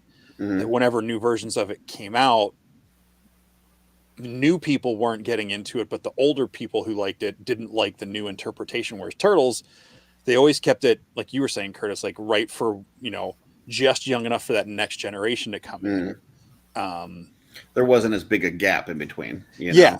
Like the Turtles kept going. They kept reinventing. It was just enough of a difference. But unlike, I feel like anything that over relies on human characters that aren't part of the original story suffers when you do stuff like that with the '87 He-Man or the Michael Bay Transformers movies. Because that's what the fans, I think, who like those things don't care about that side of the story. Because, like, we didn't need Shia LaBeouf. We didn't need Courtney Cox in He-Man. All I need is that dude that does Optimus's voice talking to me for 2 hours. That's all I need. Like, that voice is so iconic that it's like, that's all I need. Just give me him telling me the Transformers story. So, yeah. Like, I don't need to see every gear shift into place that would be in an actual car. Like, it's already a transforming living robot. My suspension of disbelief is already at a certain level. Yeah, but that's, to me, that's the same argument for Andor, though. It's like, I don't need to see what all these officers are doing in their private lives and how the politics play in and all this and that. Give me lightsaber fights. Give me blaster fights. Give me the people that I know. Give me the Jedis. I don't need all this. If it's not a bounty hunter or a Jedi, like, come on, I don't care. Move on. I'm the same way, really. Yeah. But Joe, in the '80s, how many muscle dudes in a loincloth where you had He-Man, you had Beastmaster, Thunder the Barbarian, Conan. Beastmaster? Did you say Beastmaster? I said Beastmaster, the first one. Second one, we're not going to talk about that. you know, a couple of years later in the 90s, we got, you know, the Hercules TV show. What else? There was like half naked guys with swords was like the thing in the 80s. Well, Dragon Slayer was one of them, I believe. That Yeah. what it's called? Yeah. I mean, Rambo's practically a half naked muscle dude in a Yeah. loincloth. Yeah. I mean, that was the big thing with the toys back then, though, was all you had were these, 5 points of articulation, Yeah. Star Wars guys that do this. Well, And the G.I. Joe you know, figures weren't like that. little bit more, but it's still they're like little skinny twig guys, Yeah. unless you're talking about like the old GI Joes, No, where they're no. basically like Ken dolls, No, So like yeah. when Masters came out and these guys are like, got muscles on top of They're all muscles, it's like, jacked. yeah, these are the manly men that I mean, I want to play with these guys. So I wanted the animals. Some animals were cool too. Did you ever get into Battle Beast? Mm-hmm. No. I love those things, man. The little animals, and then they had every one of them had like the same kind of harness, and they just had the hands that were like this that you could put a weapon in, but then it had the hologram on it, and you had to, you'd get one that you thought for sure was like, I got a shark guy. Of course he's going to be water. And then you put your thumb on the little hologram and you're like, he's wood. What is this? This is crazy. He's a shark guy. Yeah. Those are cool. Oh, of course you do, Walter. Of course, like I'm sure he does. yes. Yeah. Battle Beasts were the best, man. I love those. The little muscle men. Did you have the little muscle I guy? have. Yeah. I think I still have some of them around here. I think man, they're in the those are shed great. too. You buy them in the little bucket. Little trash can. Yellow trash can. Yep. Yeah. Good stuff, man. And then Bradley's had the 100-piece box. I don't know if you guys remember Bradley's. Mm-mm. That was a store out here. Oh, You yeah. could buy. There was like 100 muscle men in one box, Oh, that's cool. and they were like $10. Man, I remember wanting the ring, the wrestling ring for that so bad. I remember that. I can't remember if I had it or not, or if someone else had it. But yeah, that thing was And great. Super 7 was making kind of like muscle men type figures a few years ago. Yeah, they did their Mo Tussle line, which was like Yes. those two characters in the muscle format. They did them Iron Maiden and Shark something. I forget what that one was. They That's did an actually how I got Aliens into ones, too. customizing. Oh, really? Yeah, was those Mo Tussle figures. Okay. They're all like one solid color, and I got them, and I was like, I mean, these are cool, but I want some detail on. So I started painting those little Mo Tussle figures, and that You was the first remember- thing that I customized. In the early 80s, I want to say 82, 83, they had them little rubber erasers that were like spacemen and monsters. Mhm. You know what I'm talking about. That German company, I can't remember the name of it. Yeah, I know that they had the Motu ones though too. Those Yeah. erasers. Yeah, Yep. yeah. We used to paint I've got them a set up. of them over here in my curio cabinet. Oh, nice. Yeah, I would take those to school. That was because it was like you couldn't take toys to school, but this No. is an eraser. Like the teacher Right. can't get mad at me for having an eraser. Right. And then when she'd have her back turned, I'm like making them fight each other. Somebody has a license to them now. They're making like giant ones, and they're like $80 Oh, really? a piece or something. Yeah, I think he made like 2 or 3 of them. That's interesting. Hmm. I was like, wow, that's childhood right there. Yeah. Yeah, I liked those. And then they had the company called Kidworks that had they took the Thundercats and they made like real small versions of them. I don't know if Okay. you remember those. But they were like No. little tiny Thundercats, and then they had like a castle for them, and yeah, those were pretty cool too. So Yeah, I don't remember them. yeah, good stuff. All right. So, what do you follow any of the superhero movie or shows and that sort of stuff? I've seen a few of them. I thought Logan was great. That was a long time ago, though. I seen the very first X-Men in the theater, and I've seen a couple of the other Marvel movies, the Spider-Man movies. I've watched all of them already. Mm. I love them. I love the Iron Man ones, and I think that's about it, really. I mean, I've seen parts of other ones. but I don't really follow like DC Okay. or Marvel too much. That's fair. I Gotcha. like a lot of B-rated horror movies. Okay, I was just gonna ask if horror movies were in it because it looks like there's a Frankenstein behind you back there. Yeah, I like B-rated, like Puppet Master, Okay. all that stuff from Full Moon, um, Trauma. Trauma's from Jersey. What's that one off that Marvel did this year? The Werewolf by Night. that's it. Did you see that, Dave? Werewolf by Night. No, not at all. I wouldn't call that horror, but it's kind of in that B movie genre. I would Okay. say. Motel Hell, that was a classic. Killer Clowns from Outer Space. That's a good one. All You the lost old me at Evil clowns. Dead movies. Yeah, Did you guys see Cocaine Bear? I Not haven't yet. It's amazing. You got to see it. Yeah, I love it. yeah, I want to see that, but I have not seen that yet. I'm not sure what Dr. Mordred is, but Probably. I something to think do with I AIDS. seen that. I think I've seen half of it at least. Yeah. I know one of my favorite modern horror movies is Autopsy of Jane Doe. Have you seen that? No, I haven't seen that. That's really good. Is it? Yeah, it's Oh, this maybe father. have we? It's a father and son. They run the morgue, like mortician's office, like for this small town. The movie opens where they found this murder scene. There's several people dead, and there's one person. They're like, this person was buried in the ground, and we don't know what happened to her. So the whole movie is them trying to figure out what's going wrong, and it's pretty cool because it doesn't fall into the typical tropes where they just happen to stumble upon a manuscript that tells you exactly what the thing is. I like horror when you don't know what's going on, like if you're taking it seriously. Gotcha. What about Tucker and Dale versus Evil? I know it's more of a comedy, but have you seen that? I think I seen a couple episodes when it first came out. Oh, it was a movie. Or maybe not then. It's these two hillbillies buy a cabin in the woods and they're going to fix it up. So it's like the whole cabin in the woods where the college kids go to party.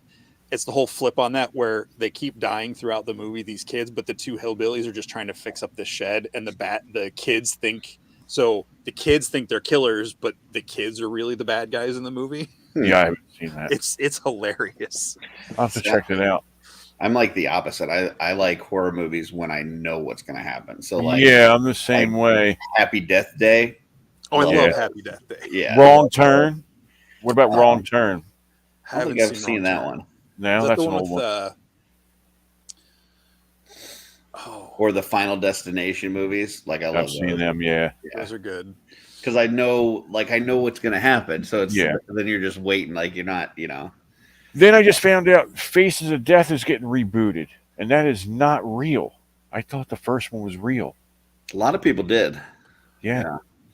I remember hearing that when I was younger. Like, oh, that's real. No, it's not. No, it's Yeah, real. No, it's not. That was one of those heard in hushed corners, and Yes. Yeah. And see, horror didn't work for me as a kid because, like, I was afraid. We had a bomb drill in my elementary school, and we had to go down into the basement. Oh shit. And one of the kids started singing like the Freddy song, Mm. which I hadn't seen any of the Freddy movies, but like we're going down there, and it's like an old building. It was probably from the 50s. It had an actual bomb shelter built into it, and it was just like, yeah, freaked me out. The only movie that I remember really freaking me out when I was a kid was Night of the Comet. I love that movie too. That's It's great. It's a good movie, but like the guys towards the end of the movie, like the ones that encounter them at the mall where they like take off their sunglasses and like their eyes are sunken in and stuff, that freaked me out when I was a kid. Oh, Really? man. Yeah, freaked. See, I grew up a horror, so Yeah. Children of the Corn, all them classics. Yeah. And if a movie has a really good decapitation scene, that's always nice because you got to do it right. Yeah. Oh, what was it? Ghost Ship? That had like one of the like mass decapitation scene I've ever seen in a movie. Yep. Which one's that? It was from the early 2000s. It was kind of one of those. I think I remember hearing the name, but I can't remember if they find a cruise ship or something. I don't remember exactly how the story, but it was like a haunted cruise ship. Yeah. And there's a scene early on where you see like this tight cable goes like sliding across the deck and just takes out like a bunch of people. Yeah. That's crazy. No, well, Walter says that gremlins scare the shit out of him. My sister, Really? like that gremlin scared her pretty bad. Wow. And he also says horror movie Miley Cyrus Live 2023. I could see that. Oh, I love the oh shoot, what's his name? Edgar Wright, the Cornetto trilogy with Shaun of the Dead. Oh yeah, Shaun of the Dead. Hot Fuzz, and I love at World's End, or the End of the World, whichever. World's End. The one where they do the pub crawl. Yeah. Oh, I love that movie so much. Hot Fuzz is like, man, I love that so much. Oh, it's so good. My dad's not Judge Judy and Executioner. No. Oh, it's so good. They go into the grocery store, that whole scene. Oh man, Dark Song is a fantastic movie. Curtis, you probably get bored to death if you watched it. Okay. The Dark Song I will stay away. Really, really good though. Have you seen that one? Check that out. Now I'll have to check that out. This without spoiling the movie, this woman rents like an estate in Scotland or Northern England for a year, and she hires this like occult guy to help her run this ritual because there's something she wants to do. It's weird, like it's creepy good. Yeah, I'll check that out. Yeah, that's an intense movie. So is what was it, The Ritual, the one that was on Netflix a couple of years ago, where the guys go like hitchhiking in Sweden or something, or Germany. I caught that one. I didn't see that either. Yeah, one of their friends dies at the beginning of the movie, so they go on this hiking thing as like a memorial thing for him, and then they try to take a shortcut through the woods to get back, and that's a good one. Okay. There was one on Netflix not too long ago, and I was trying to think what it was called. There was like a little mini series. Shoot, it was one that Steven recommended on My Wife Is Gonna Kill Me. Was that the 3 where it was like it kept going back in time or something? No, I don't think so.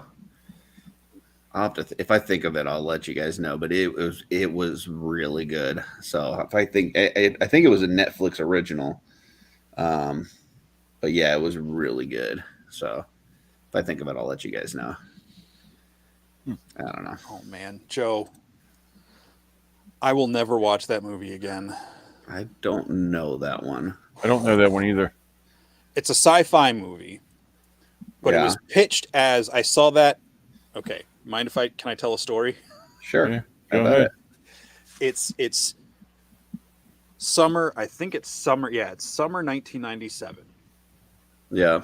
I'm leaving home across the country to go to college. My first time like leaving home on my own, like driving my car full of my stuff from Pennsylvania to Southwest Missouri.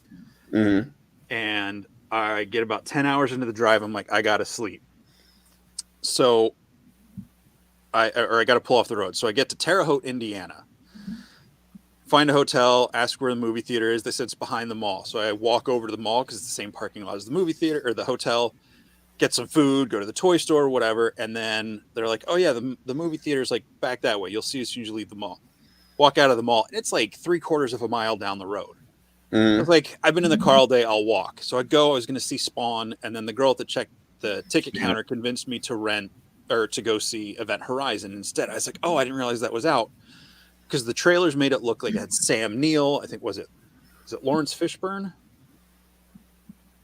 No, not Lawrence Fishburne. I don't remember. Some other people. And it's supposed to be like ghost stories on a spaceship kind of a thing, you know, like if a haunted spaceship. Right.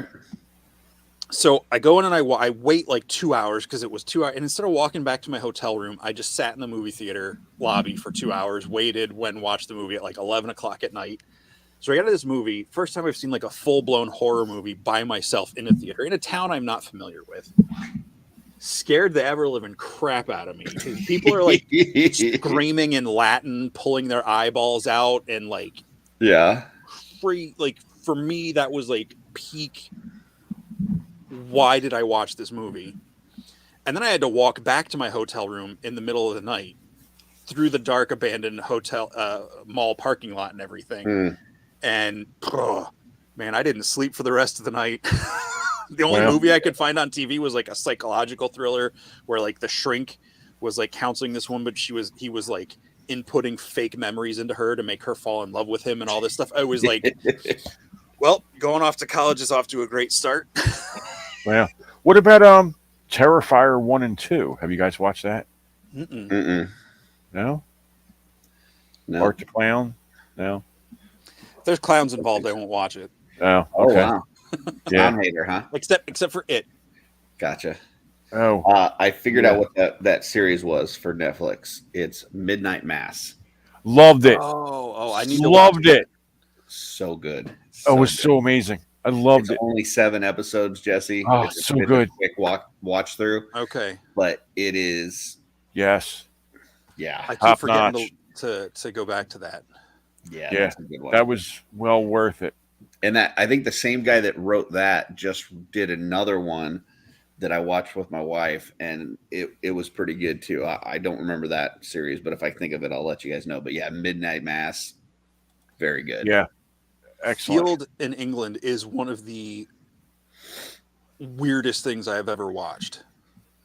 Which one? Field in England. Don't know that one. Yeah, I don't know that. It's I can't say it's bad because I don't get it.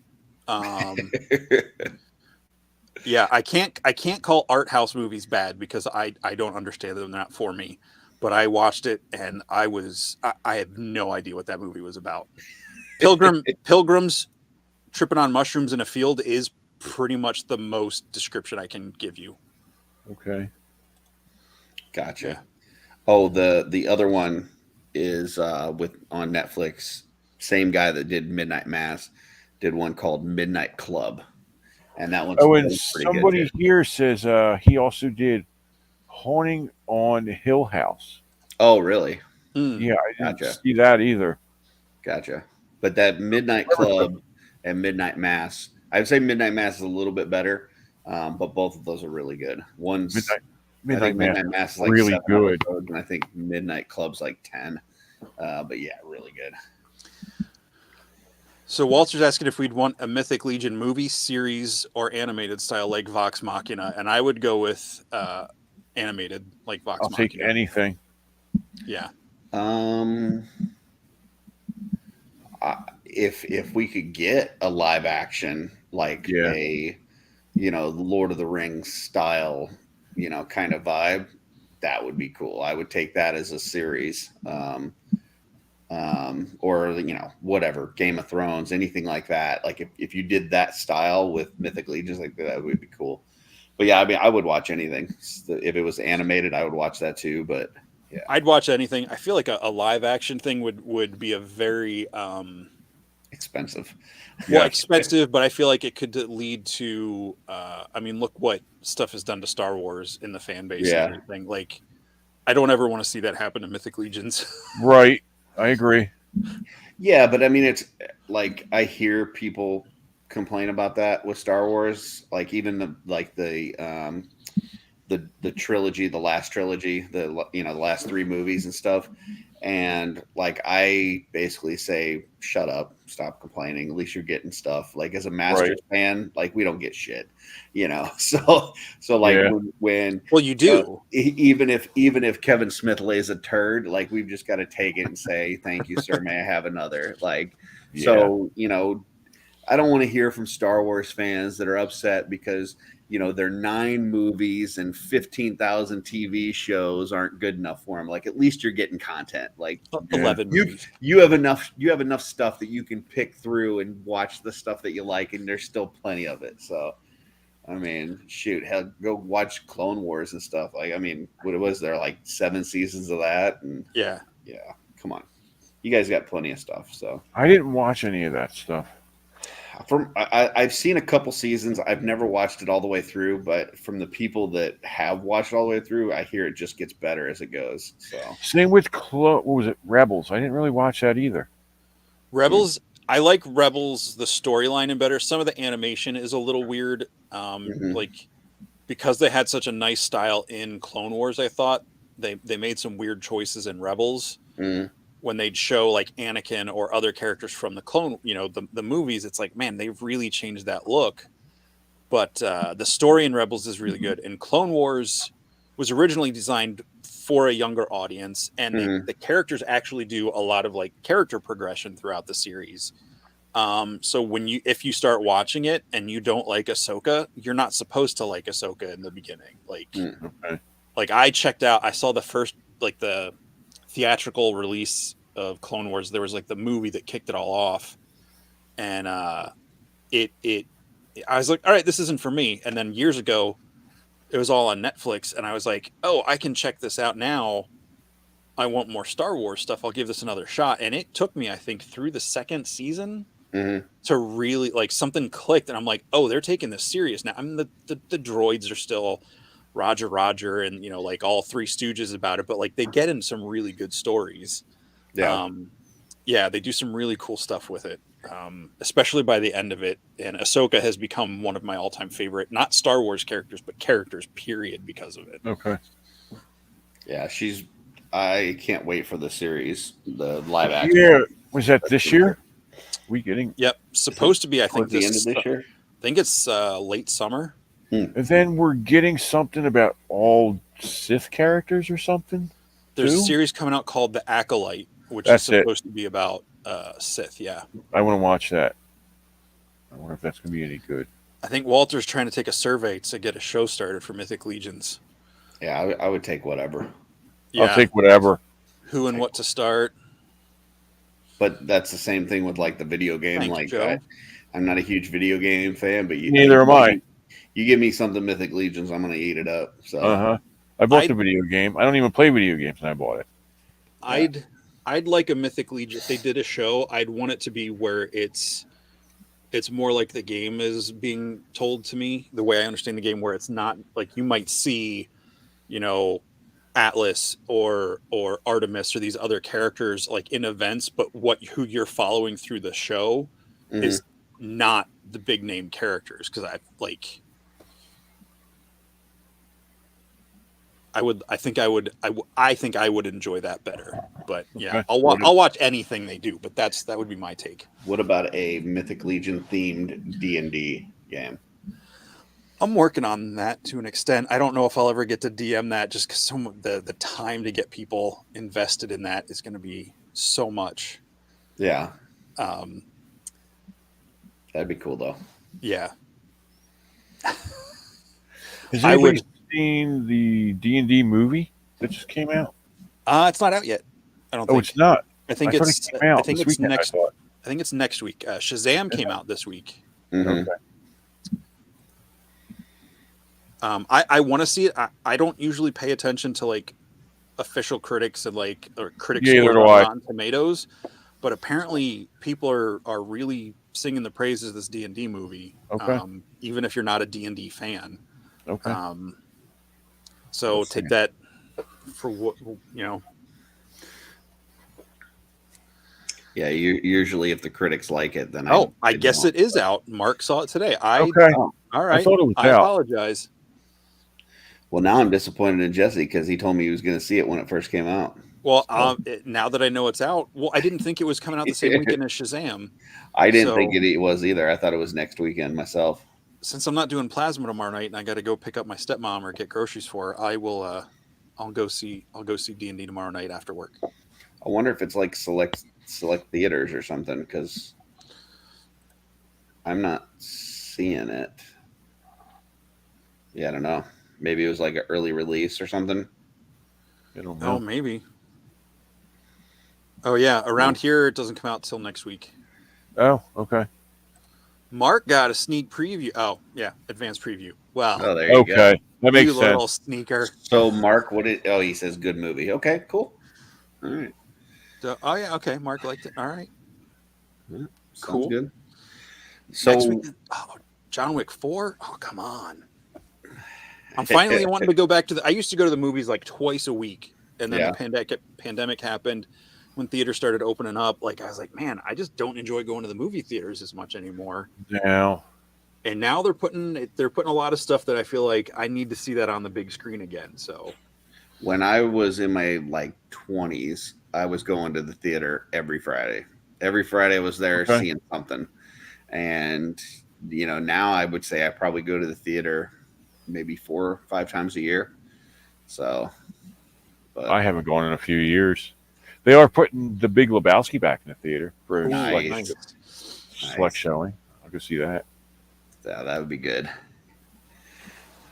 I'm the dude. Yep.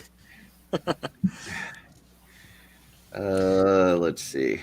So what else? Anything else that you're looking forward to this year, Dave? You had said Just the pre-orders, Legions Con. I don't think there's any other shows that they're going to be doing close to here other than ToyCon New Jersey, I think. I think I'm just going to wait to the end of the year, save all our money, and just go to Legions Con. there you go. That's the way to do it. Yeah. I mean, I'm not buying any other toys this year other than Four Horsemen stuff. So yeah. like I've been staying out of Target and Walmart and everything. So I would like to say that I'm not buying any other toys besides Legions, but I think that's probably not true. I like going to Target and Walmart because it's helping me double down on not buying stuff I don't need. Okay. Because I go in there and I'm like, do I need? Nope. Like it's nice to walk away. There's a couple Transformers they have to put out. I need to get to finish. The rest of the Dinobots and the rest of the. They would do a re-release of Megatron with the gun. I would probably buy that. I had that when I was a kid. I would like that, but they're never going to do that again, I don't think. Well, didn't they do that a couple of years ago and like that vintage, like the original one, like Walmart? Yeah, the G1, but they didn't do the gun, I don't think. Oh, really? Yeah, I don't remember the gun anyway.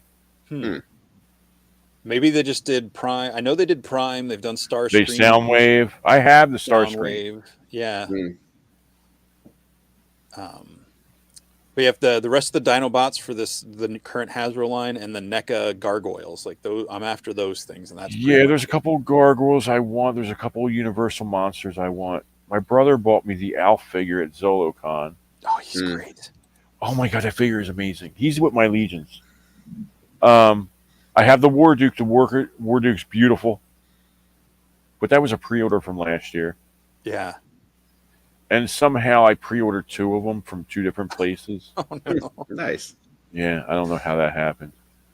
I mean, I want the Dracula, but I'm trying not to buy anything other than Legions this year. That's the goal. Yeah, I just know that's not a bad goal. I know there's going to be. I just got the Mondo Trapjaw, and I know there's going to be a couple other Mondos this year. They're supposedly working on a Beastman, so I'm gonna have to definitely buy that. I know Steph did the pre-order for the Kickstarter for Chris's line. Yep. I know she did that. Well, and the Kickstarter for the Armies of Ashmore is getting ready to come up for Matt Rodriguez's The Dinosaurs. Okay. Yeah, I'm gonna have to do that for sure. Okay. So I would like to say that I'd only get Legions this year, but I know that's just not true. I mean, technically, Armies of Ashmore is designed by the 4 Horsemen, so it's still painted too, right? That's I true. think so. Yeah. Technically, it doesn't it's explain very my Mondos though. No, but for Dave, since you're doing that's Legions, Obscura, Mythic, and Cosmic, I think Yep. Armies of Ashmore, you can wedge that in there. And I just got my first Mezco this past week, and Oh, you got a dolly. The jury's still out. I'm still running the numbers on the soft goods percentage. Which one did you get? I got Bishop, and it is amazing. Like, it is so good. I have the first Conan and the green Mosquatch. I'm doing that thing where it's like, okay, I can't have Bishop by himself, so I need to have something else. But I need to have like something to where if I just have 2 of them, I will consider that a collection. So like I'm looking at the Cable, You and I need figure if Gambit. I have Cable and Bishop, then I've got the two like time traveling type guys, and then I can hopefully I could just stop with that. So that's what I'm looking for right now is a Cable. I can't believe I'm saying this, but you Mhm. need Gambit to go with Bishop. I would say that, but I've got the Mafex Gambit, and I really like that. I mean the Mezco Gambit's nice too, but I really like the Mafex Gambit. So yeah, I don't know, but I think Bishop and Cable. I think that's especially as a X-Men Adventures lover. Um, put my Bishop and Cable together, and I mean, See, we all have our flaws. I just got into Sure. Mezco, but I got two figures. My wife's been collecting their Living Dead dolls for years. Oh yeah, Yeah, we got a ton of them too. Hmm. But that Yeah, was my first introduction to Mezco. I also got that kit, that what is it, the Brawlers kit or whatever, Okay. where it's got like the soft goods and stuff. It's got a couple extra heads for like the Conan figure, but Okay. I mean it was like $40, and it came with like a cloak, a tunic, some weapons. Like it came with Yeah. way too much stuff to not buy it for that price. So That's a good price, yeah. yeah, but I'm gonna What's like. up, Spiderface? It's one of those things now where with Mafex and with Mezco, I'm going to be looking for stuff this year, and I'm not intentionally trying to buy things, but I think there's going to probably be some things that catch my eye. And I if, only and have if Ramen Toys puts out another Silverhawk, that's it, game over. I'm like, I have buy one that. Mafex figure. I have an Ultraman that I absolutely love. That came out last year. I think that's the only thing I have for Mafex. They're pretty good. I mean, from what I've heard, the quality of them has gotten better as they've gone along. So if you get one of the earlier ones, it's not as good. Okay. But I like the one that I got. I got the Gambit, and I'm pretty happy with it. So Yeah, I have the Ultraman, like the classic style Ultraman. mhm. I love it. With Mezco and Mafex, like I've picked the wrong figures to get, because like I had the 112 Wonder Woman from the movie and the 112 Captain Marvel from the movie, Okay. and then I got the Mafex Mara before all the crazy Amber Heard stuff came out. Wow. Okay. Who's man, I picking could- your toys for you? I could not give her away. Like I was trying to sell her at a toy show last year, and it was right after the whole poop in the bed story came out, and everybody had to make the Amber Turd joke while they were walking by the table, and it's like, oh, I haven't heard that 55 times today. Give it some time; it'll be forgotten about, and you'll be able to sell it. No, well, I traded it in somewhere. Like I'm pretty Oh, sure okay. I got like $5 for it, but like, Oh wow! I was like, I love the character of Mara. I just didn't want a photorealistic Amber Heard in my apartment anymore.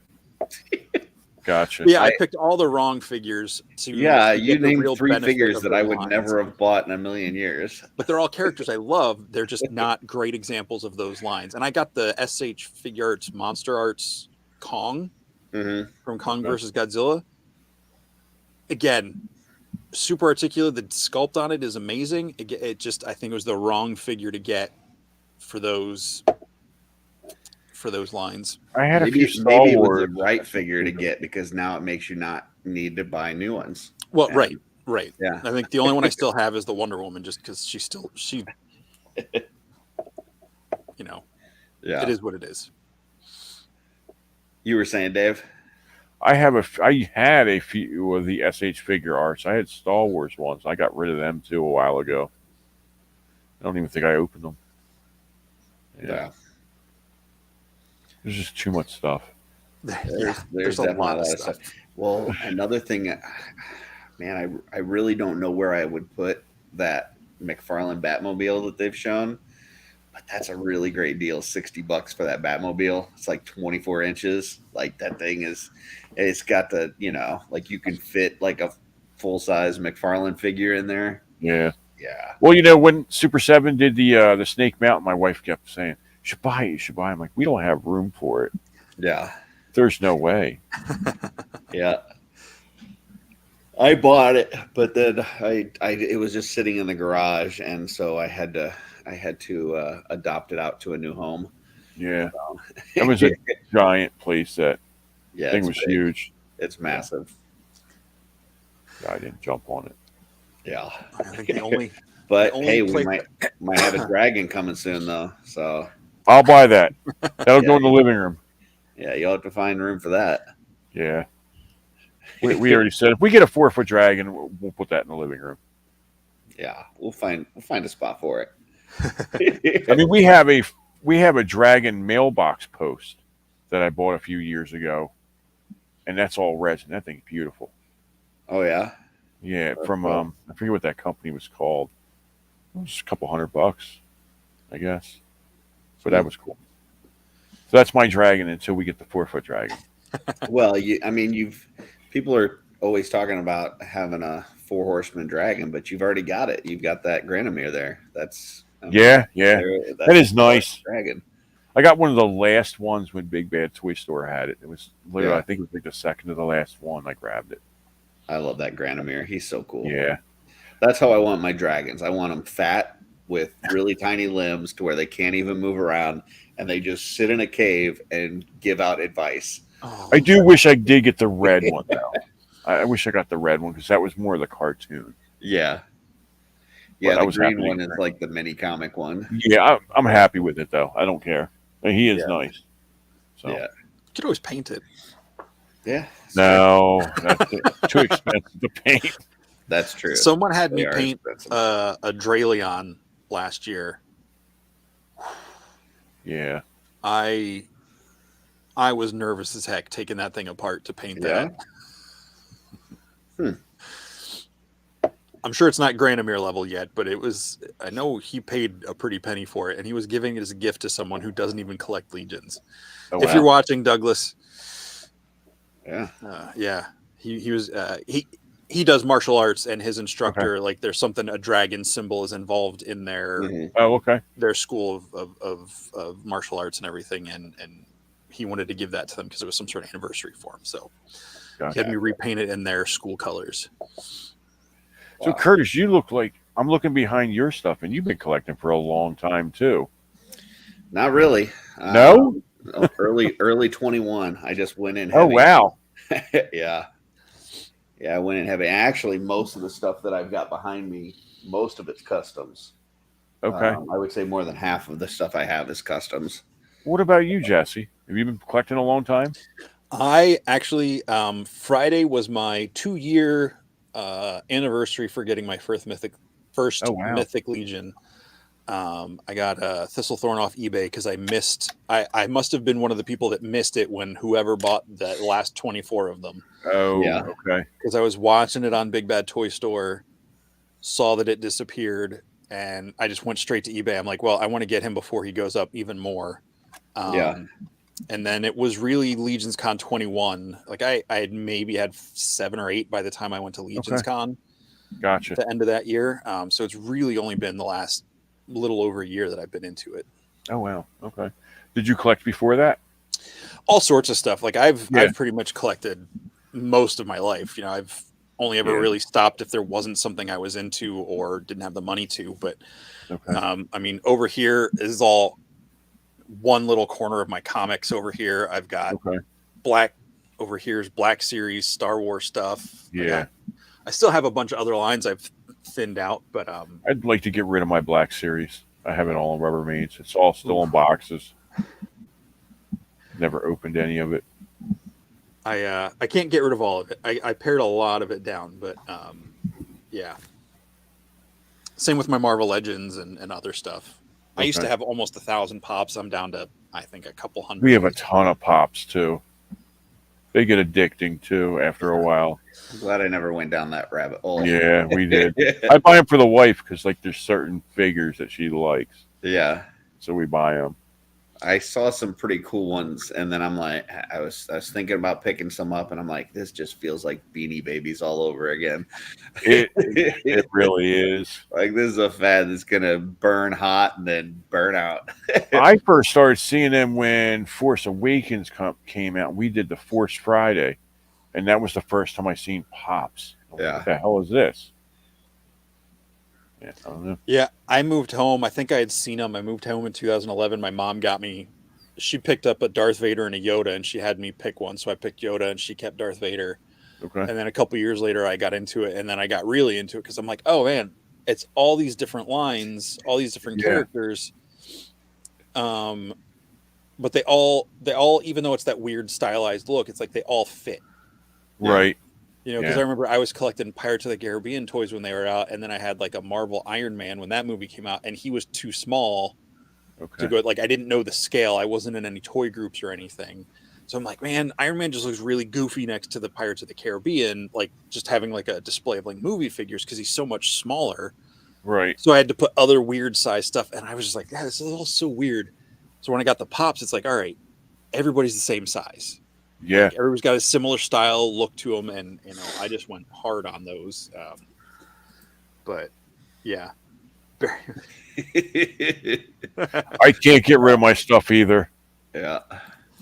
It's so hard. it feels good. Like when you know you're putting it towards something else that you like. Yeah, I know. It's just hard to get rid of it all. It's like I made a rule with myself. I'm like, if I have to keep it in a tub and I don't get to look at it, I'm getting rid of it. No, So- I get it. That was me.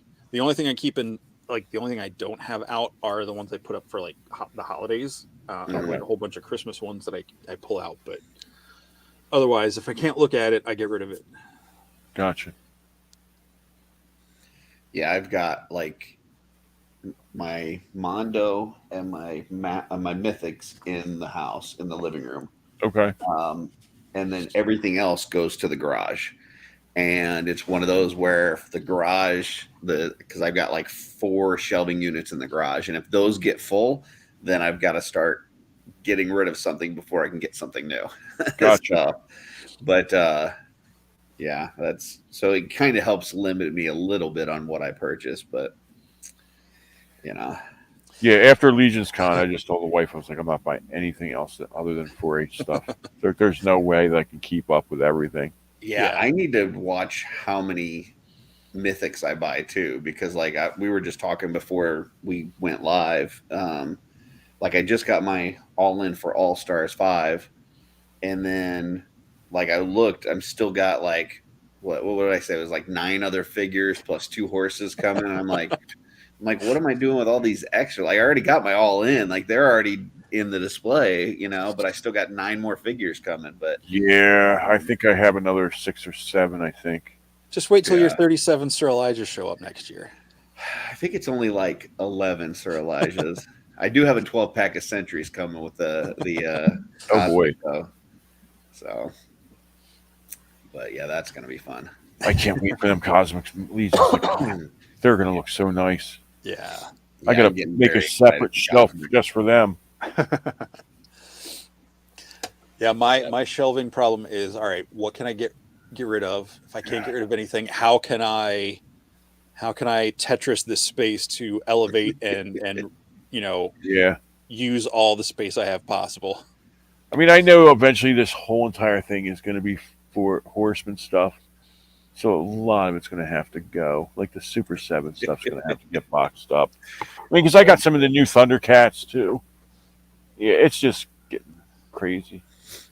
Yeah, 14 Bulldogs would be a problem.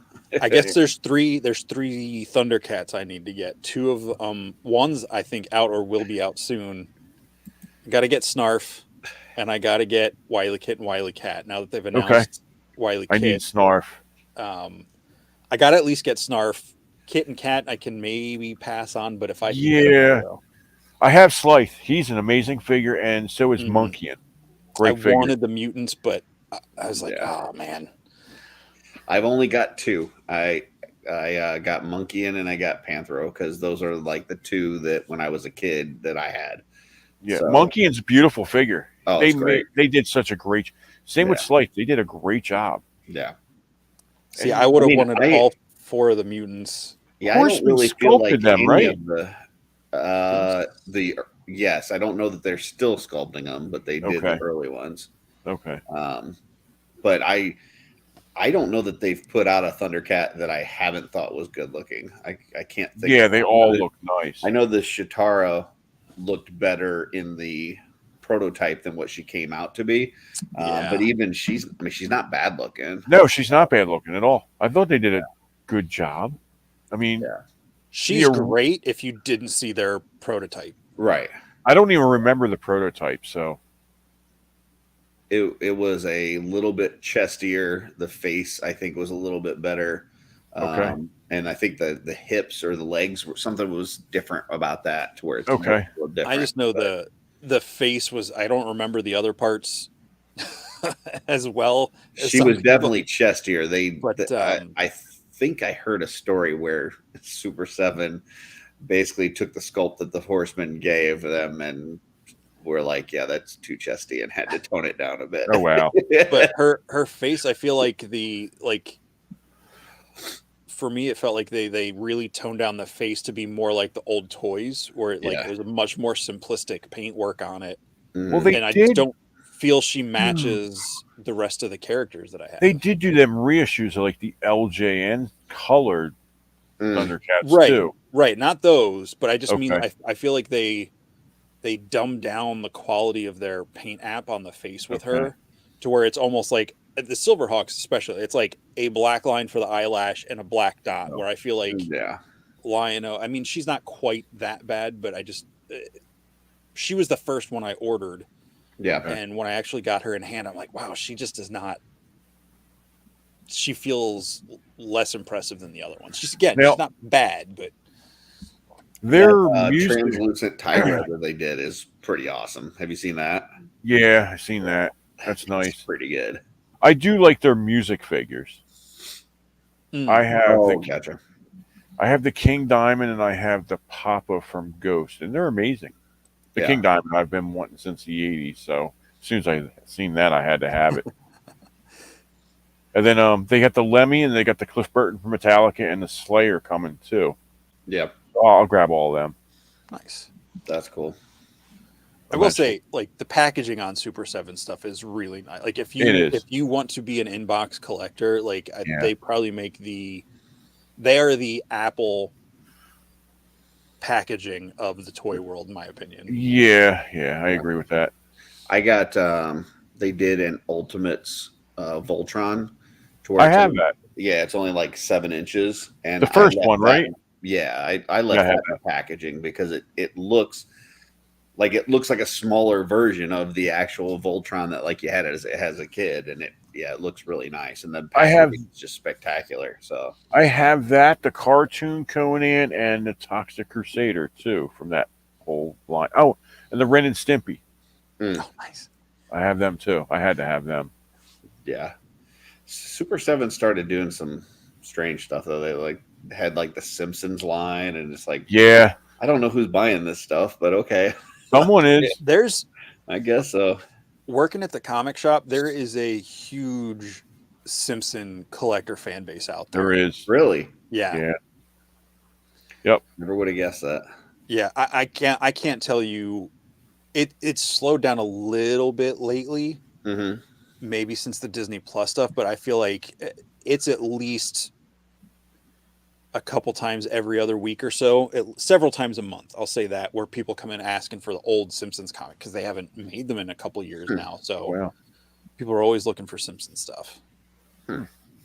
Yeah, I mean, I figure there's probably. I mean, the show's been on for forever, so I figure there's people that like the show and maybe even comics. But I wouldn't figure toys. But I don't know. Maybe there is 30 years or something. The cartoon's been on. It's got to be forever. Early 90s. Yeah, I mean, I remember it when it first came out. I mean, that was not even counting the original stuff on what's her name show. Right. I can't remember her name.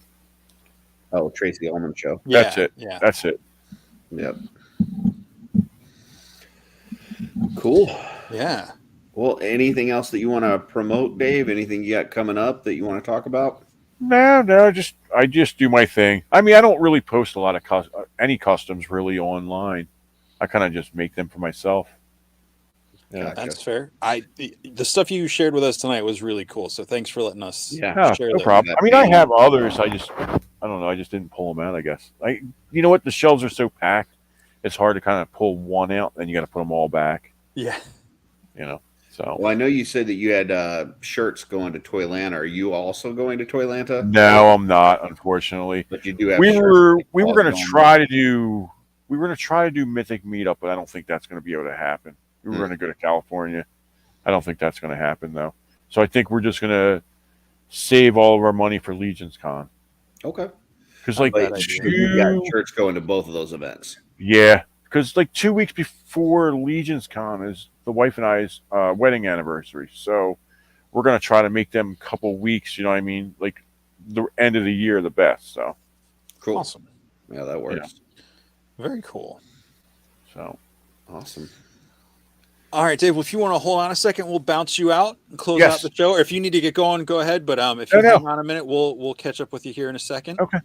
But everybody that's watching, thank you. We're going to wrap up here in a minute. Yeah. Dave, thank you very much. Thank you guys for having me on time tonight. Yeah, appreciate it's great getting to talk to you. Thank you. If I don't make it to any of the other local shows before then, I will see you at Legions Con. You will see me at Legions Con for sure. Absolutely. See, Absolutely. man, I wasn't going to say it, and you said there you go. It's subliminal. You inceptioned me. All right, Dave, hang on a second. We'll be right back with you. Will do.